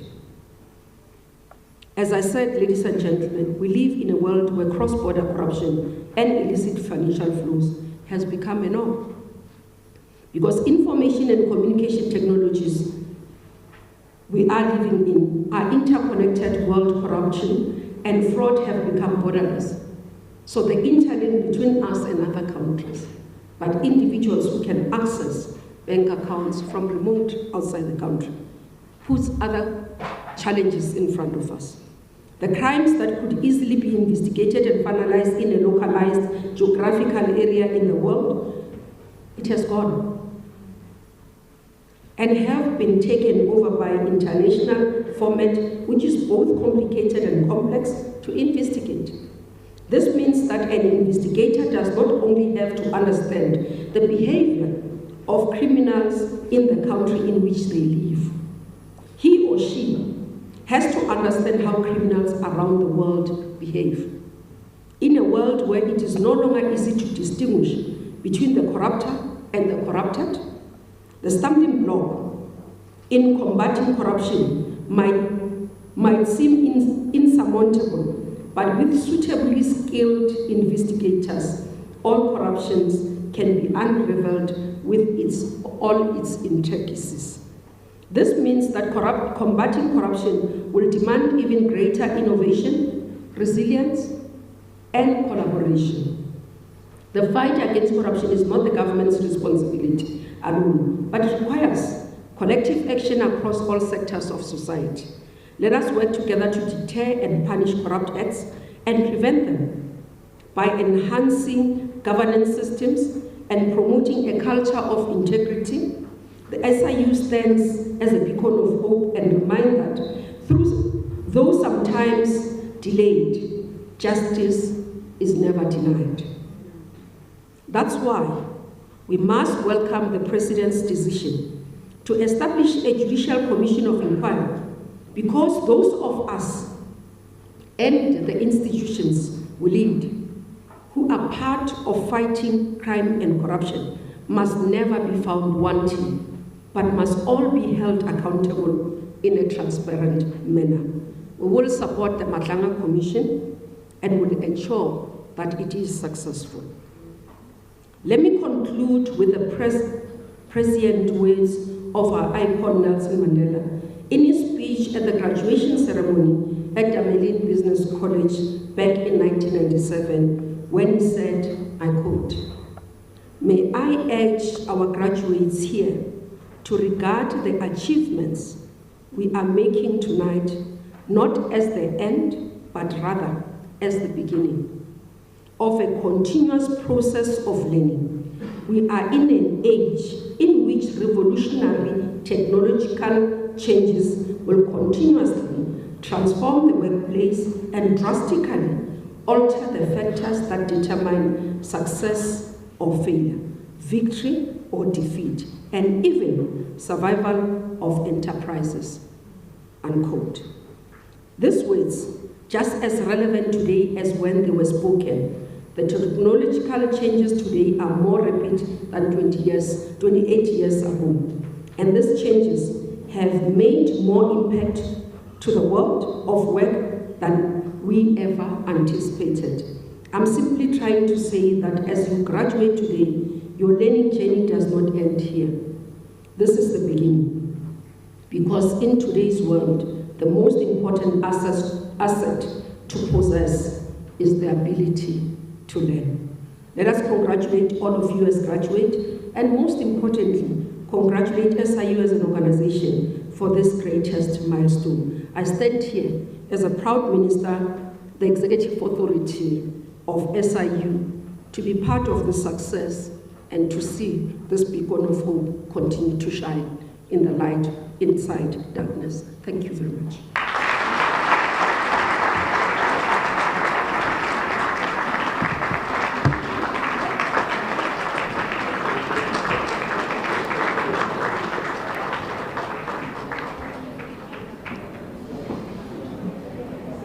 Thank you very much, Minister. If you look at your programs, we are now going to get into the real issues of the graduates, where we put them first. Speeches aside, and now we are dealing with the graduates. We are going to take a break. And it's not just a break, it's a break because we are preparing for the next session. And at this point, we are going to request the graduates to go back to the auditorium A102, to go and ready themselves for the next part. And then the professors and everyone else must go back to the cafeteria to dress up. And the minister, they will take you where you're supposed to go.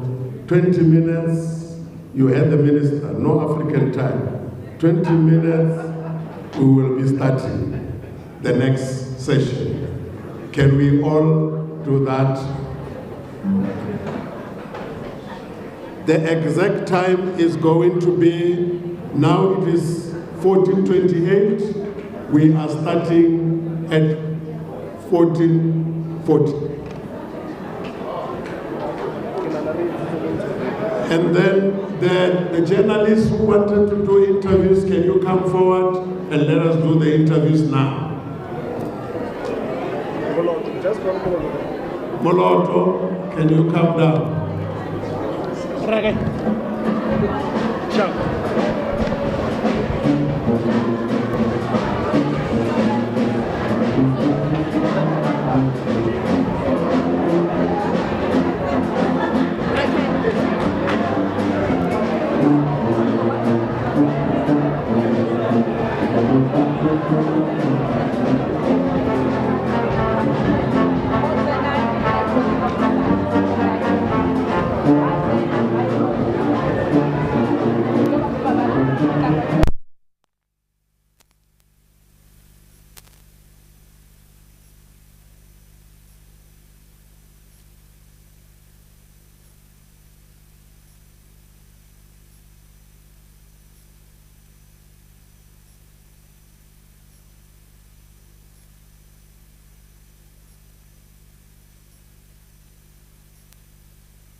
1, 2, 1, 2.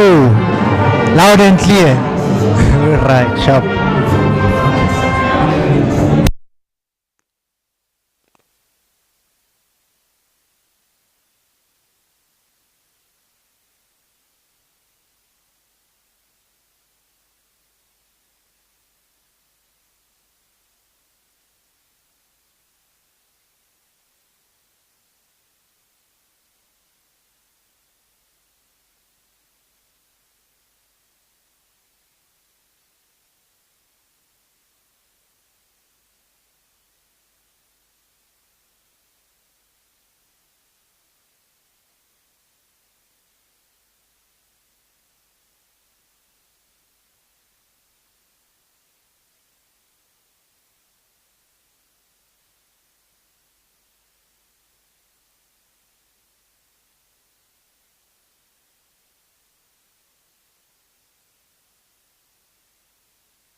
The special investigating unit is a compliant statutory body established by the Special Investigating Unit, the Special Complaints Act of 1996. Its primary mandate is to investigate serious violations of corruption and the practice and administration of ministerial institutions, as well as regarding state assets and public funds. The SIU addresses any conduct that could significantly harm public interest and aims to recover financial losses incurred by state institutions in several litigation. The SIU has the authority to take certain action to rectify any wrongdoing and identify alternate investigations. Corruption stems from a deep belief that freedom and fairness do not exist in our country.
Minutes is over.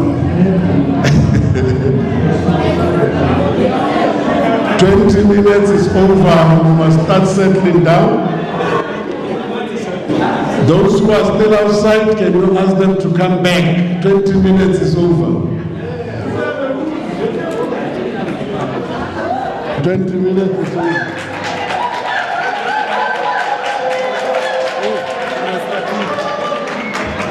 Ravereka muna.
Are they ready?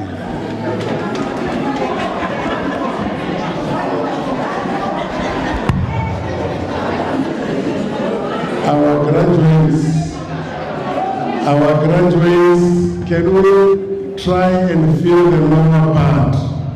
Because it is not good for the pictures. It is not.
I'm short of one water there. That's it.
quick one. Are you going to do a dry run for them to say they have to come here, go to the minister, go to the traffic, and I think they did the test run yesterday.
Can we settle down?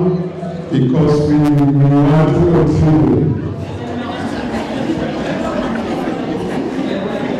We really want to continue with the last part of the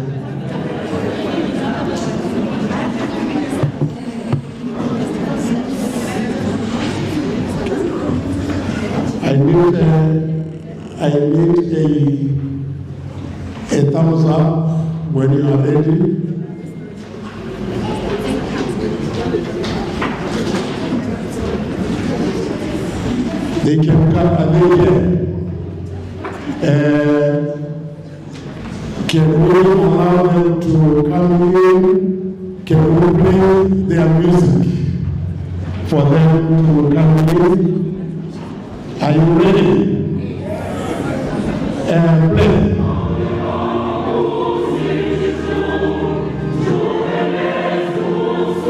They will come in.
Doesn't say anything.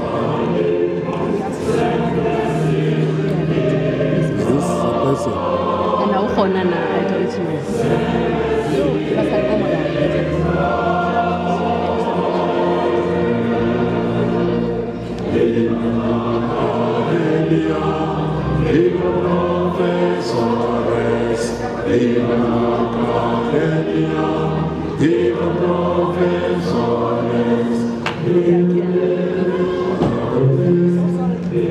You are the one.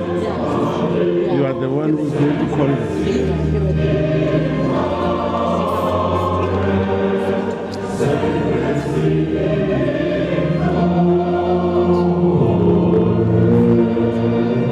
Thank you.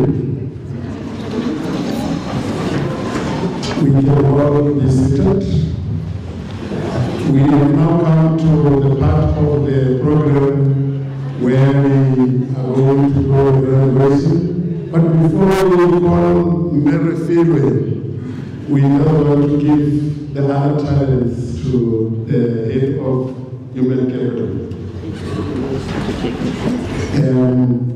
At this point, where's the bottle? Where is the bottle? Everybody can stand now. Yeah, well, after this item, Minister, I'm going to request you to come sit here. And unfortunately for you, boss, you're going to stand here. Just after this item, and then we start calling the graduates. And then protocols, graduates, when you come down, you queue here, you come, and then you come and stand here where I am standing. They call your name, you move there to be kept, then you get your boot, get your certificate, you go up. The last stop is where those umbrellas are, where you're going to take the last picture with your certificate and go and sit down. I hope everybody understands that. Okay, I'm going to give to members of the board to just bring us in the mood.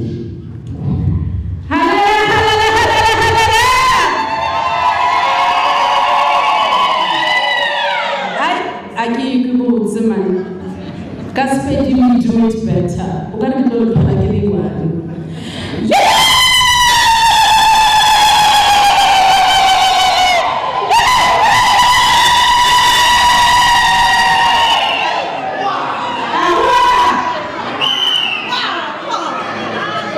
As we do this, we to do as they have been taught or directed. You have our colleague, Sripati, who's going to assist with that. Now we start their function.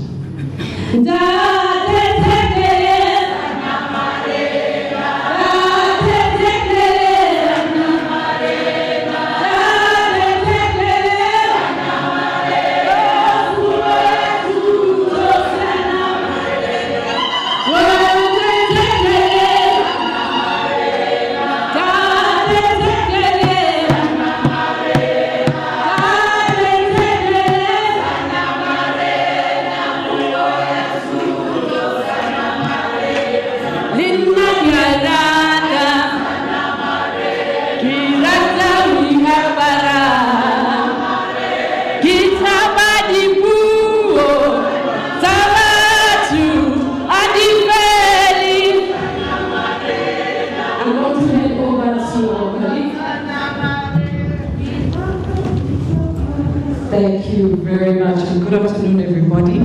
I am very privileged to be calling upon our graduates.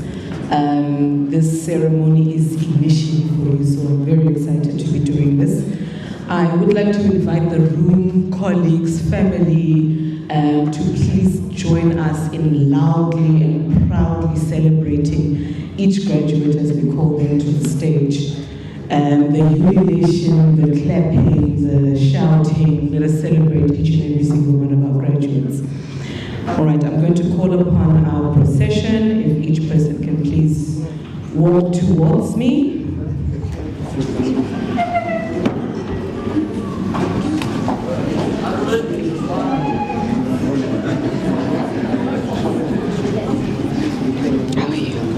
It's Bejna. And first I'm calling upon Mr. Arvind Bejna.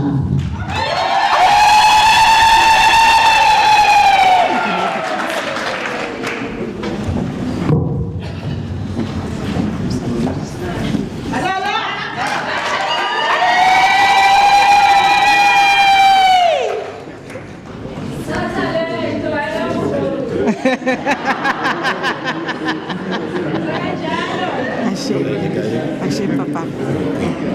Give one more time. Then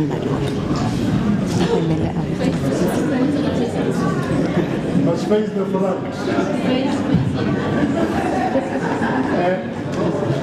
You must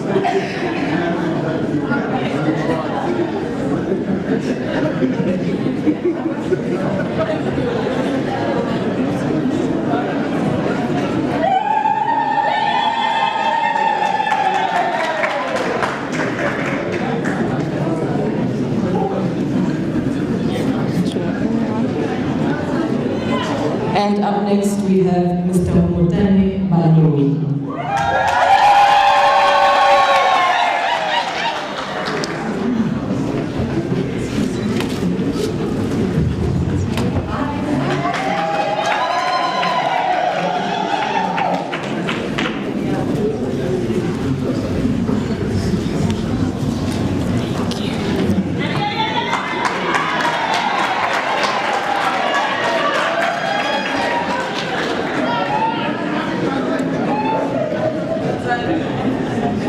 And our next graduate is Mr. Rulani Malawi.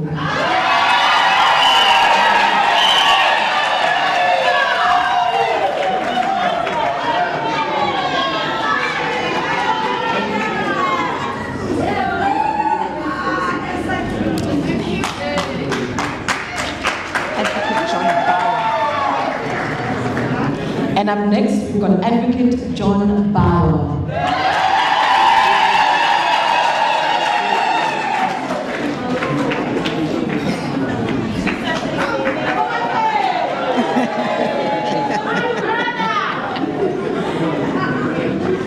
Torela.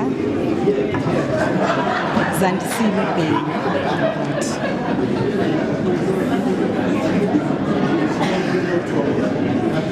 Howing. Very good. And our next graduate is Mr. Zansile Bey.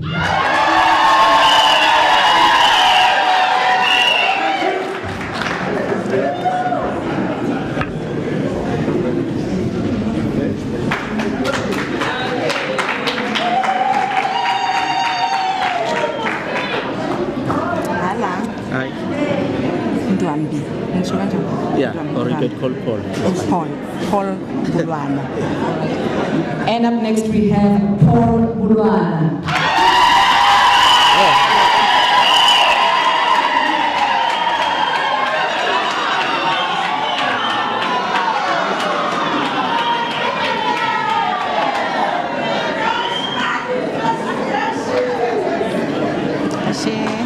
How are you? Good. Vincent Tony. And our next graduate is Mr. Vincent Tony.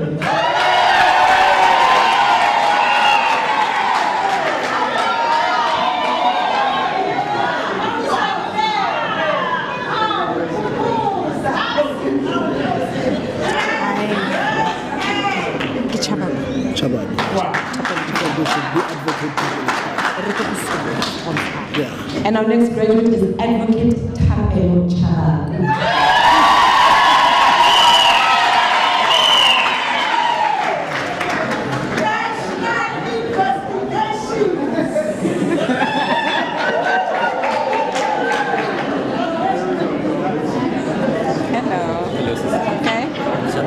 Chemani. And now we have Mr. Senzo Chemani.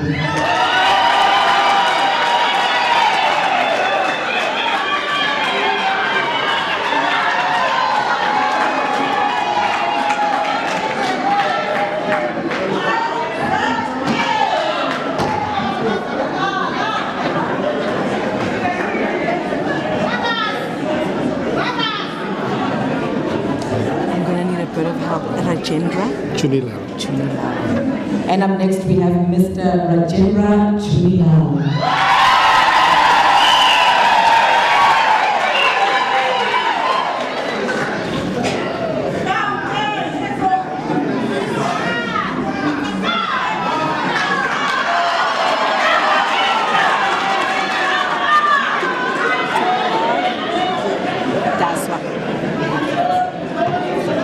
And our next graduate is Mr. Vincent Dasso.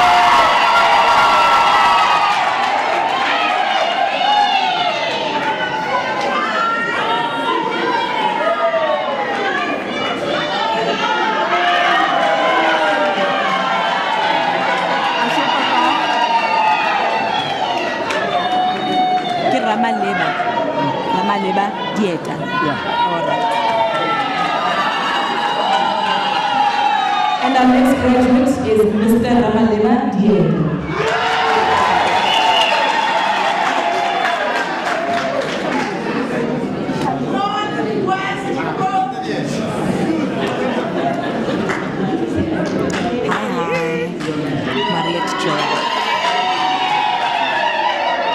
And up next we have Mariette Joel.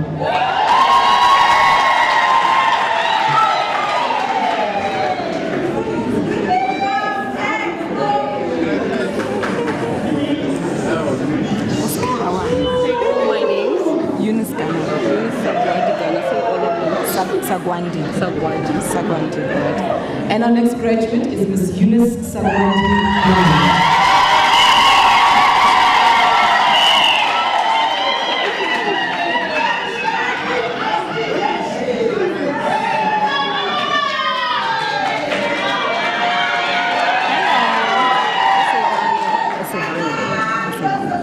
And our next graduate is Miss Estefani Gandler.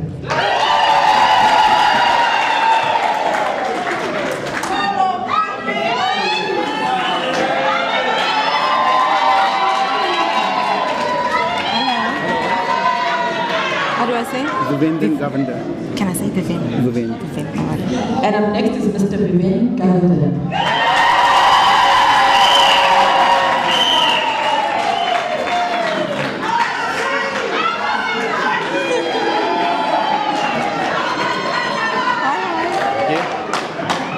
Christopher Graham. That's right, yeah.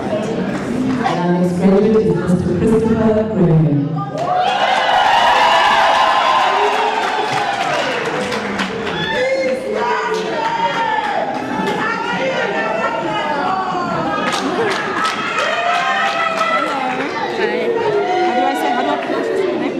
Harun. Muhida Harun. And next up we have Miss Muhida Harun.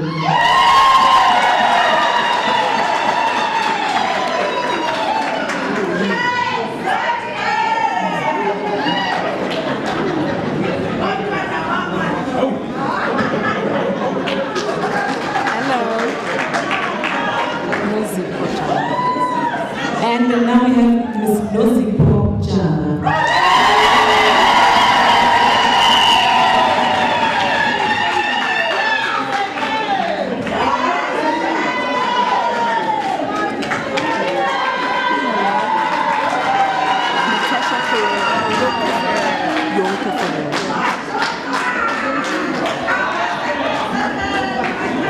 And our next graduate is Ms. Natasha Yonka Ferreira.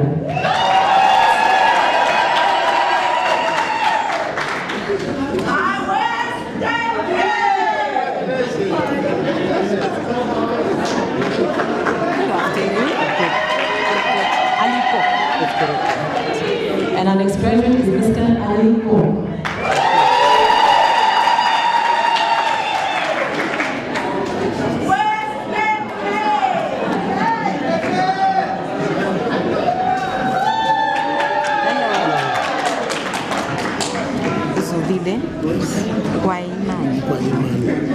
Our next graduate is Mr. Zolile Guayman.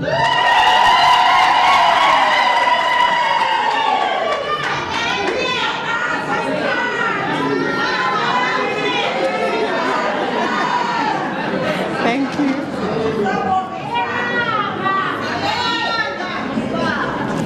And upcoming is Mr. Sile Brian Amal.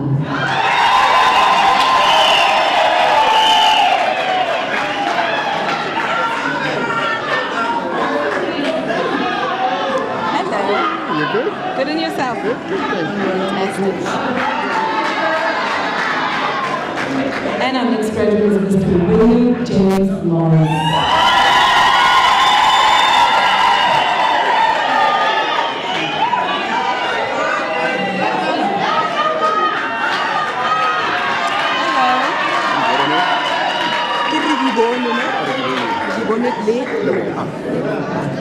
And up next is Advocate Riboni.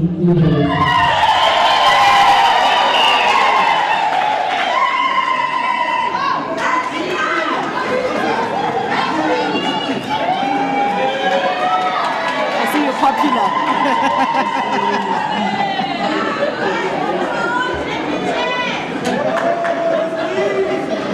And up next, the popular Mr. SIU.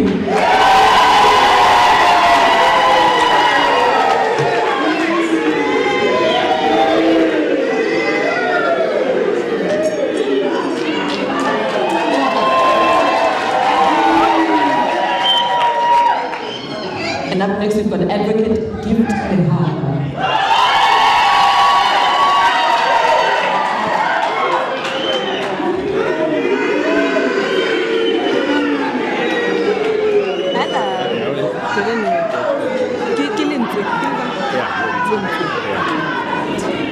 And up next is Mr. Kateho Lindsay.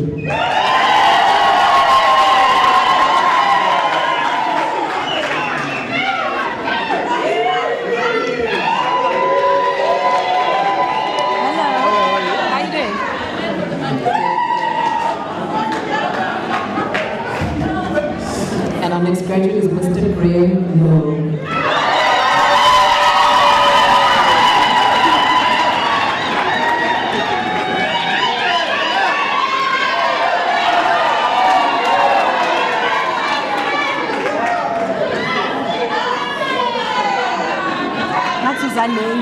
Hey, ngiselenye. Yes. Mafata. Yeah. And up next we have Miss Toby Mafata.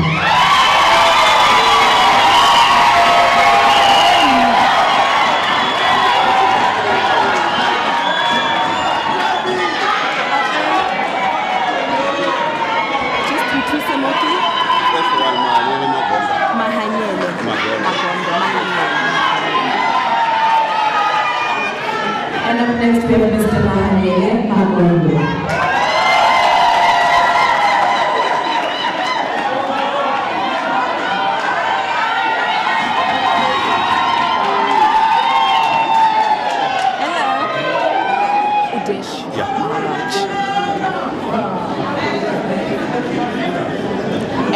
next we have Mr. Hidesh Maharaj.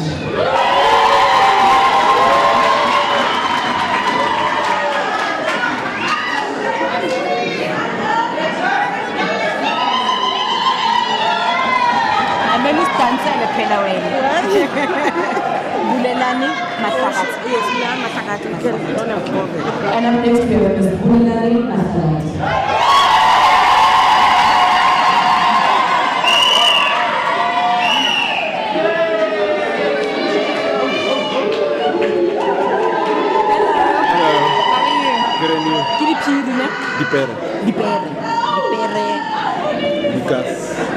Okay.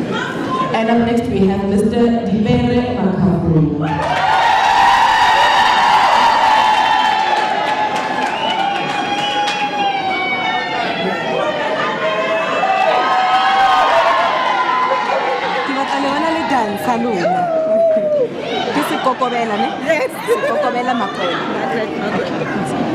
And up next we have Ms. Sikokobela Margaret Makori.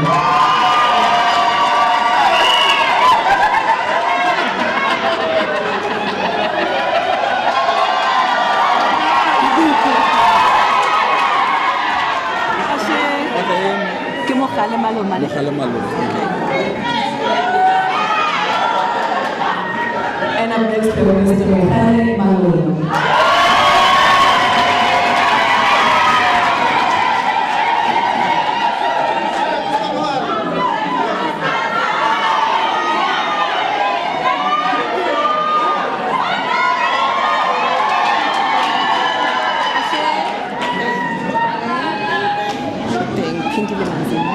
And up next we have Ms. Pindile Manzi.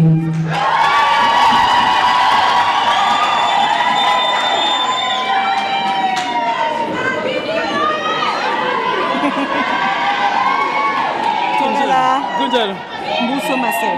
Mbuso Masel. And our next prelude is Mr. Mbuso Masel.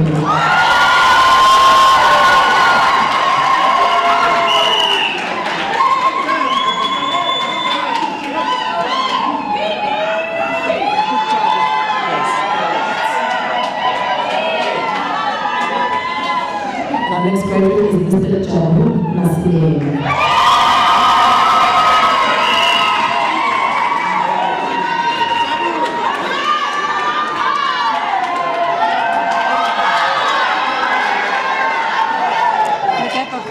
Is it okay if I say Abram? Mtengezeni, my first name. Mtengezeni. Yeah. Mtengezeni. All right, and upcoming is Mr. Mtengezeni Abraham Masuka.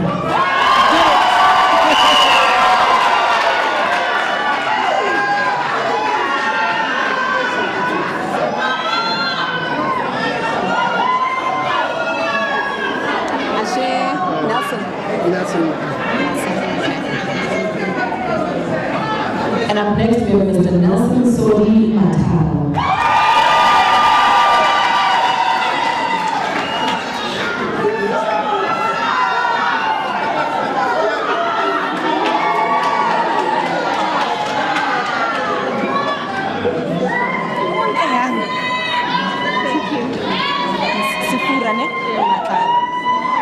And up next we have Ms. Sifura Matao.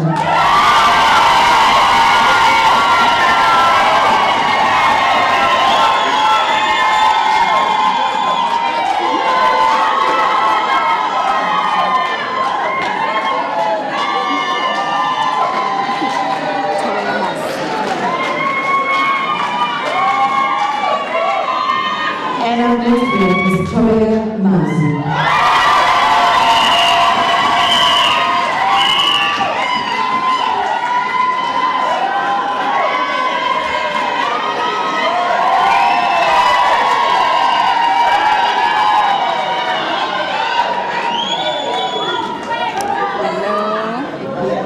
And up next we have Advocate Victoria Zalos.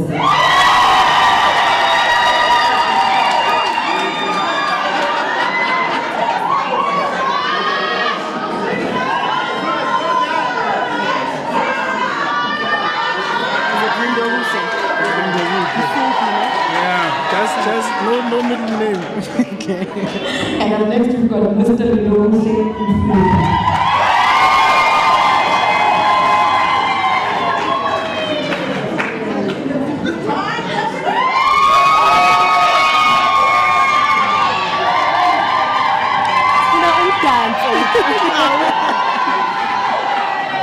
Our next graduate is Mrs. Zukita Mulewa.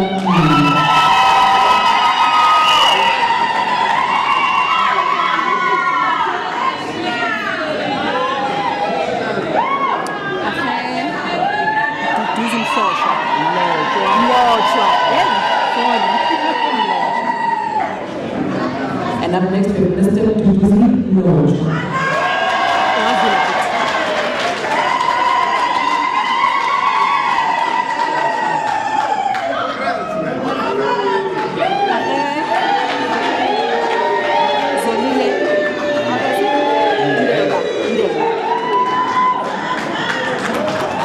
And our next graduate is Mr. Zolile Ndebe.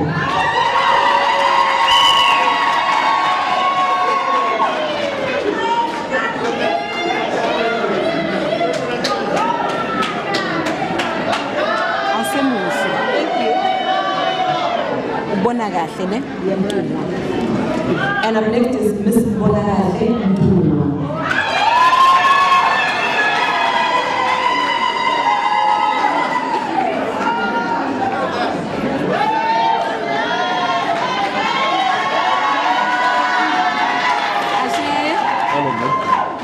Tshepiso Modimola.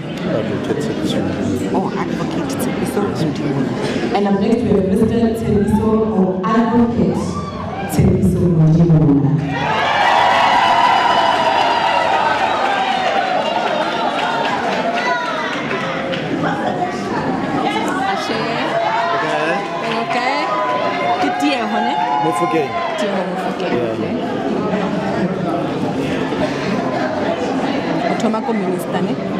Oh, yeah. Right, now next graduate is Mr. Tiago Mufke.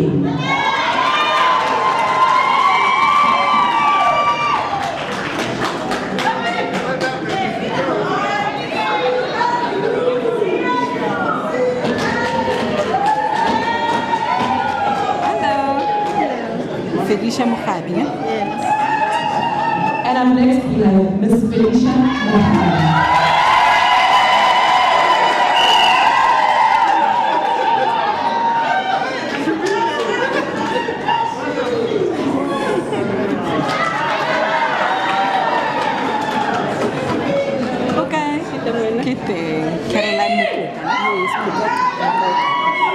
And up next we have Miss Caroline Ugoga.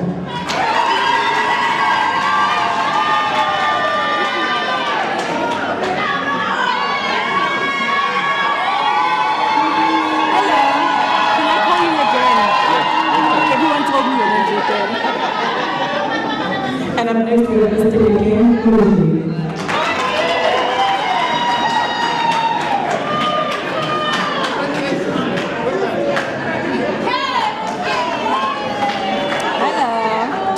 Yeah, and our next graduate is Mr. Tuso Mura.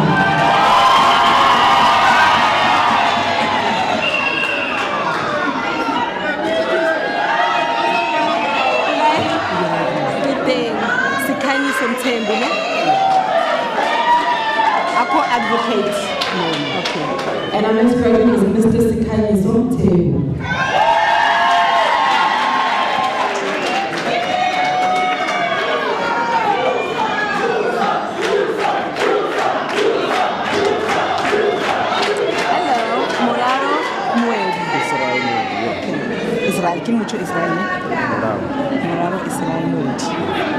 And our next graduate is Mr. Muraro Israel Muid.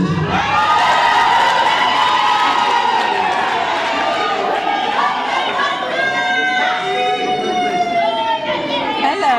How are you? Good on you. Bonita Miller. And our next graduate is Bonita Miller.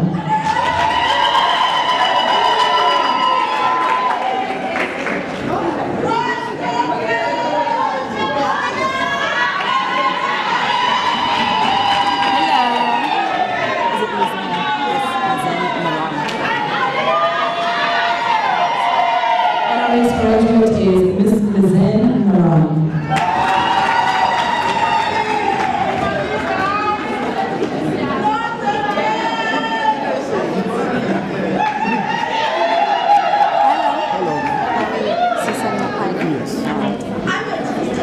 And our next graduate is Mr. Sisa Mwabai.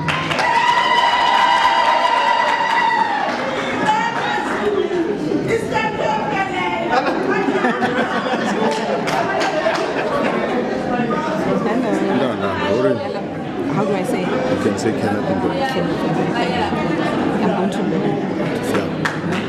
And our next graduate is Mr. Kenneth Ndoro.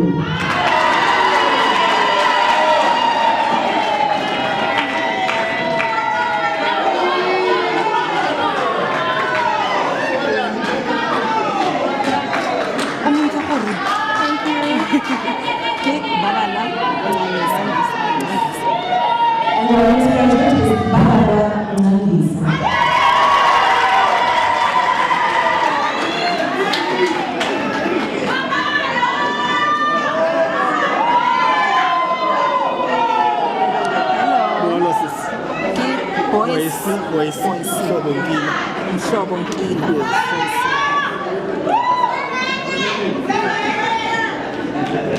And our next graduate is Poesi Mshobo.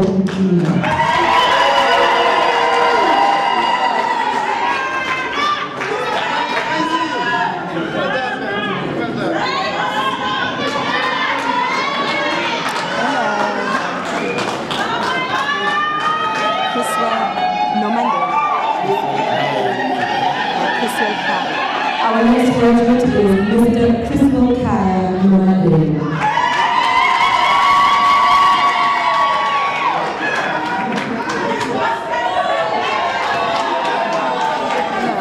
Hi. Yes.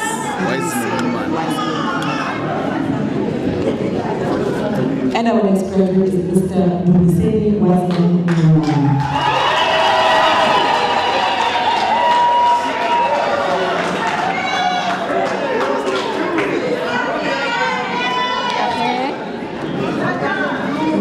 Mr. Charles Blackie. And our next graduate is Mr. Charles Blackie.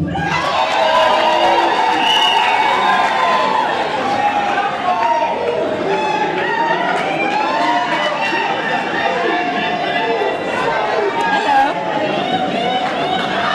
Inokoma. And our next graduate is Mr. Inokoma.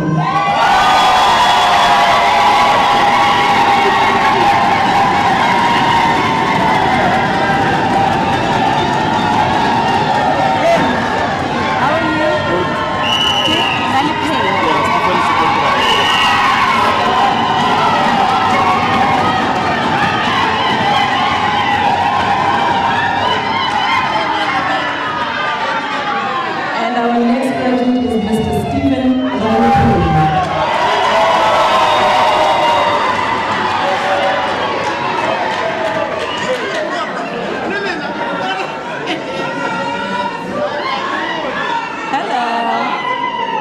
Ramoshara. And our next graduate is Advocate Judith Ramoshara.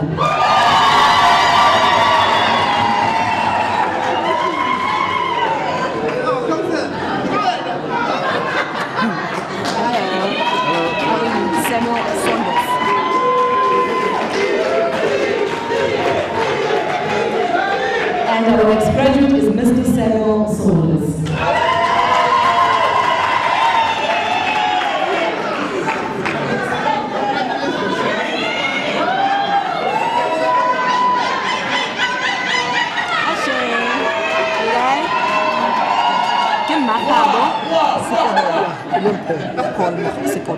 And our next graduate is Mr. Paul Sikole.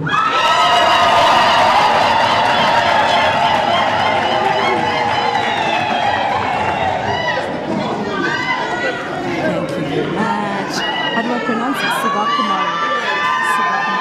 I heard your name's Cookie. And coming up next is Sivakumari Subramani.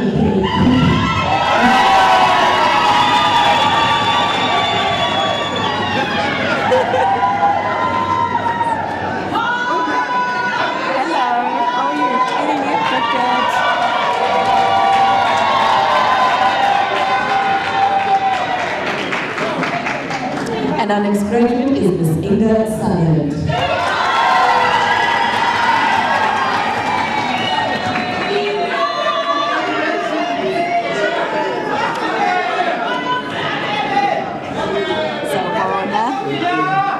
Siyavuya Cholombele. All right. And our next graduate is Mr. Siyavuya Cholombele.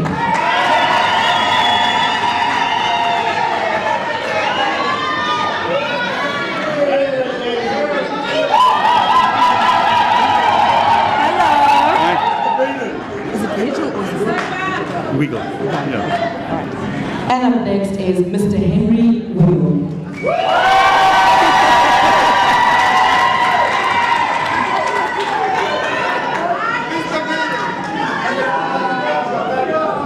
Hello. Wonderful. And our next graduate is Mr. Wonderboy Zide.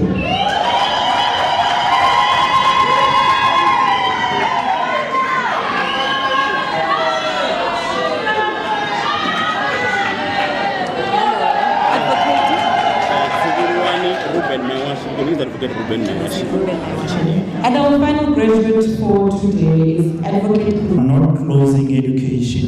Education still continues.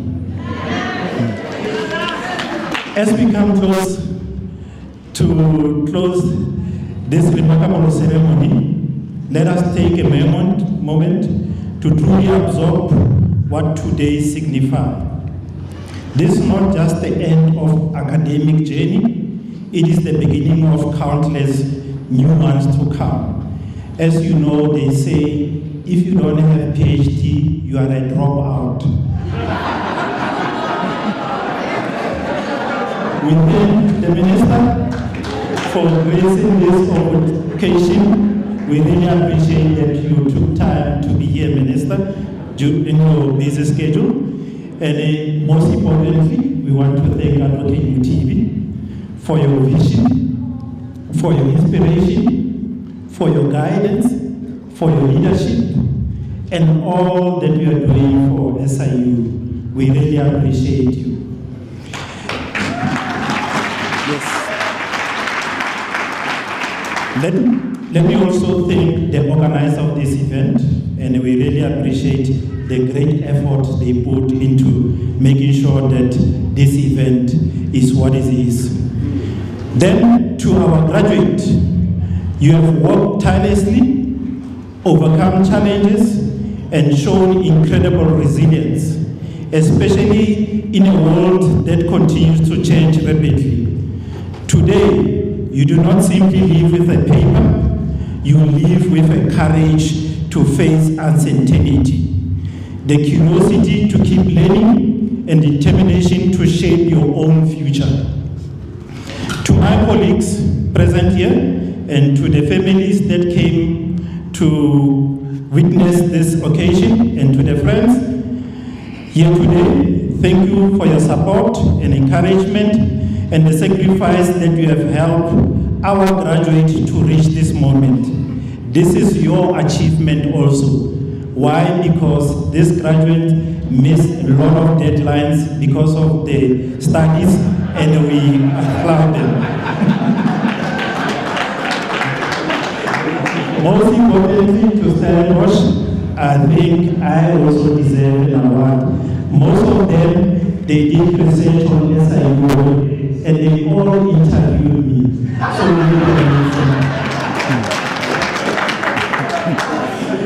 to the university, faculty, staff of Stellenbosch, we thank you for sharing your knowledge, your time, and your unwavering belief in our employee. You have not only educated their minds, but you have also inspired their hearts.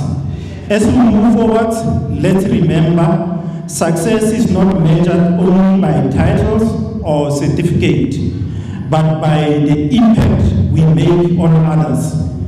The integrity with which we act and the courage we show when we face with adversity. Graduate, step forward boldly and celebrate your accomplishment, but never stop growing.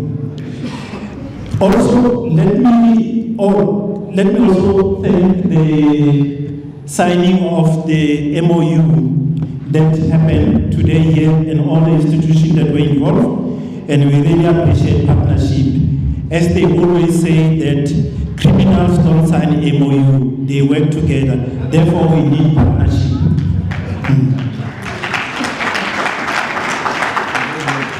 Lastly, let me say, you must graduate, you must keep on asking questions, and you must keep on reaching high, and always stay true to the value that brought you here today. You heard that Minister said we need to increase the recovery. Based on this education, we expect to see the increase in terms of the recovery. So lastly, I'd like to thank you, Program Director, and also to thank everybody for coming here, because you have really graced this occasion. It wouldn't have been what it is if you were not here. I've got a note that today you are free to go home, you don't need to go back to work. Thank you.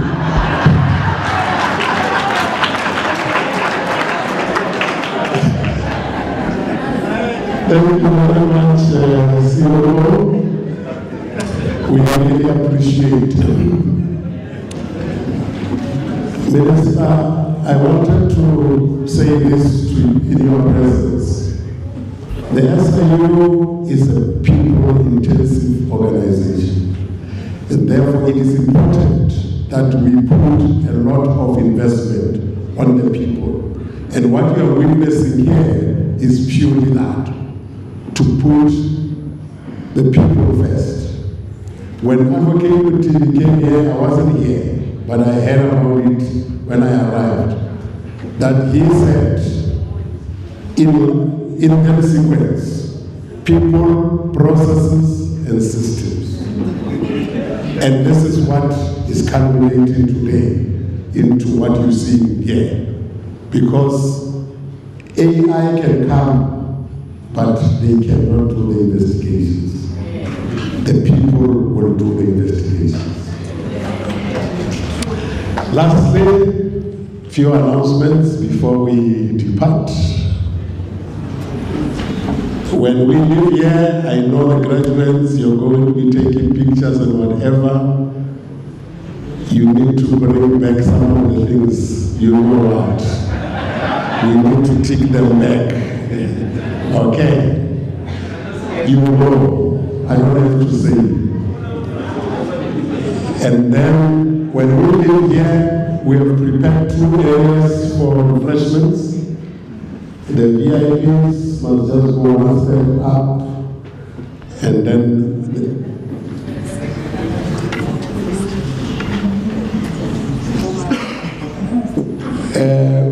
are you still doing that big group photo with the minister outside?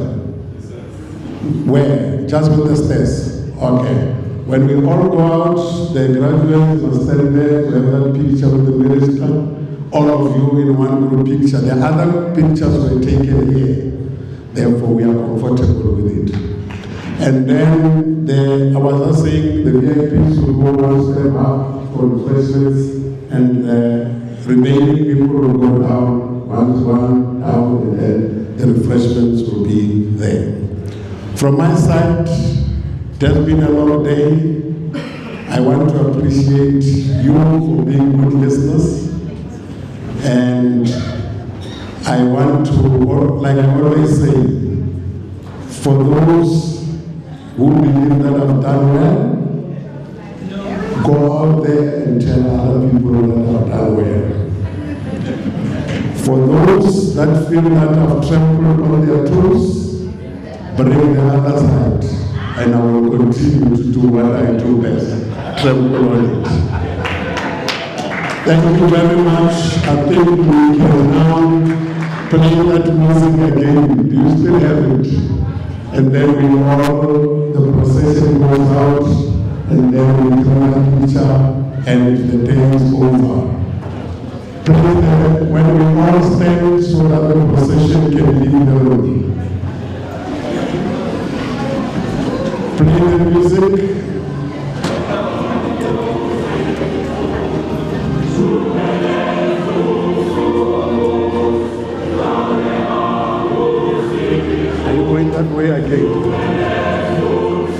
direct them. Take them out here. Just go here. Just go out here and it's fine. Right.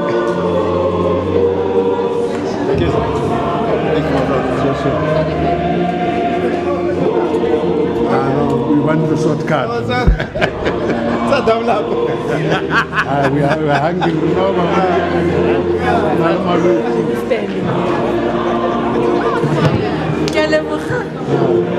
It's so lovely to meet you.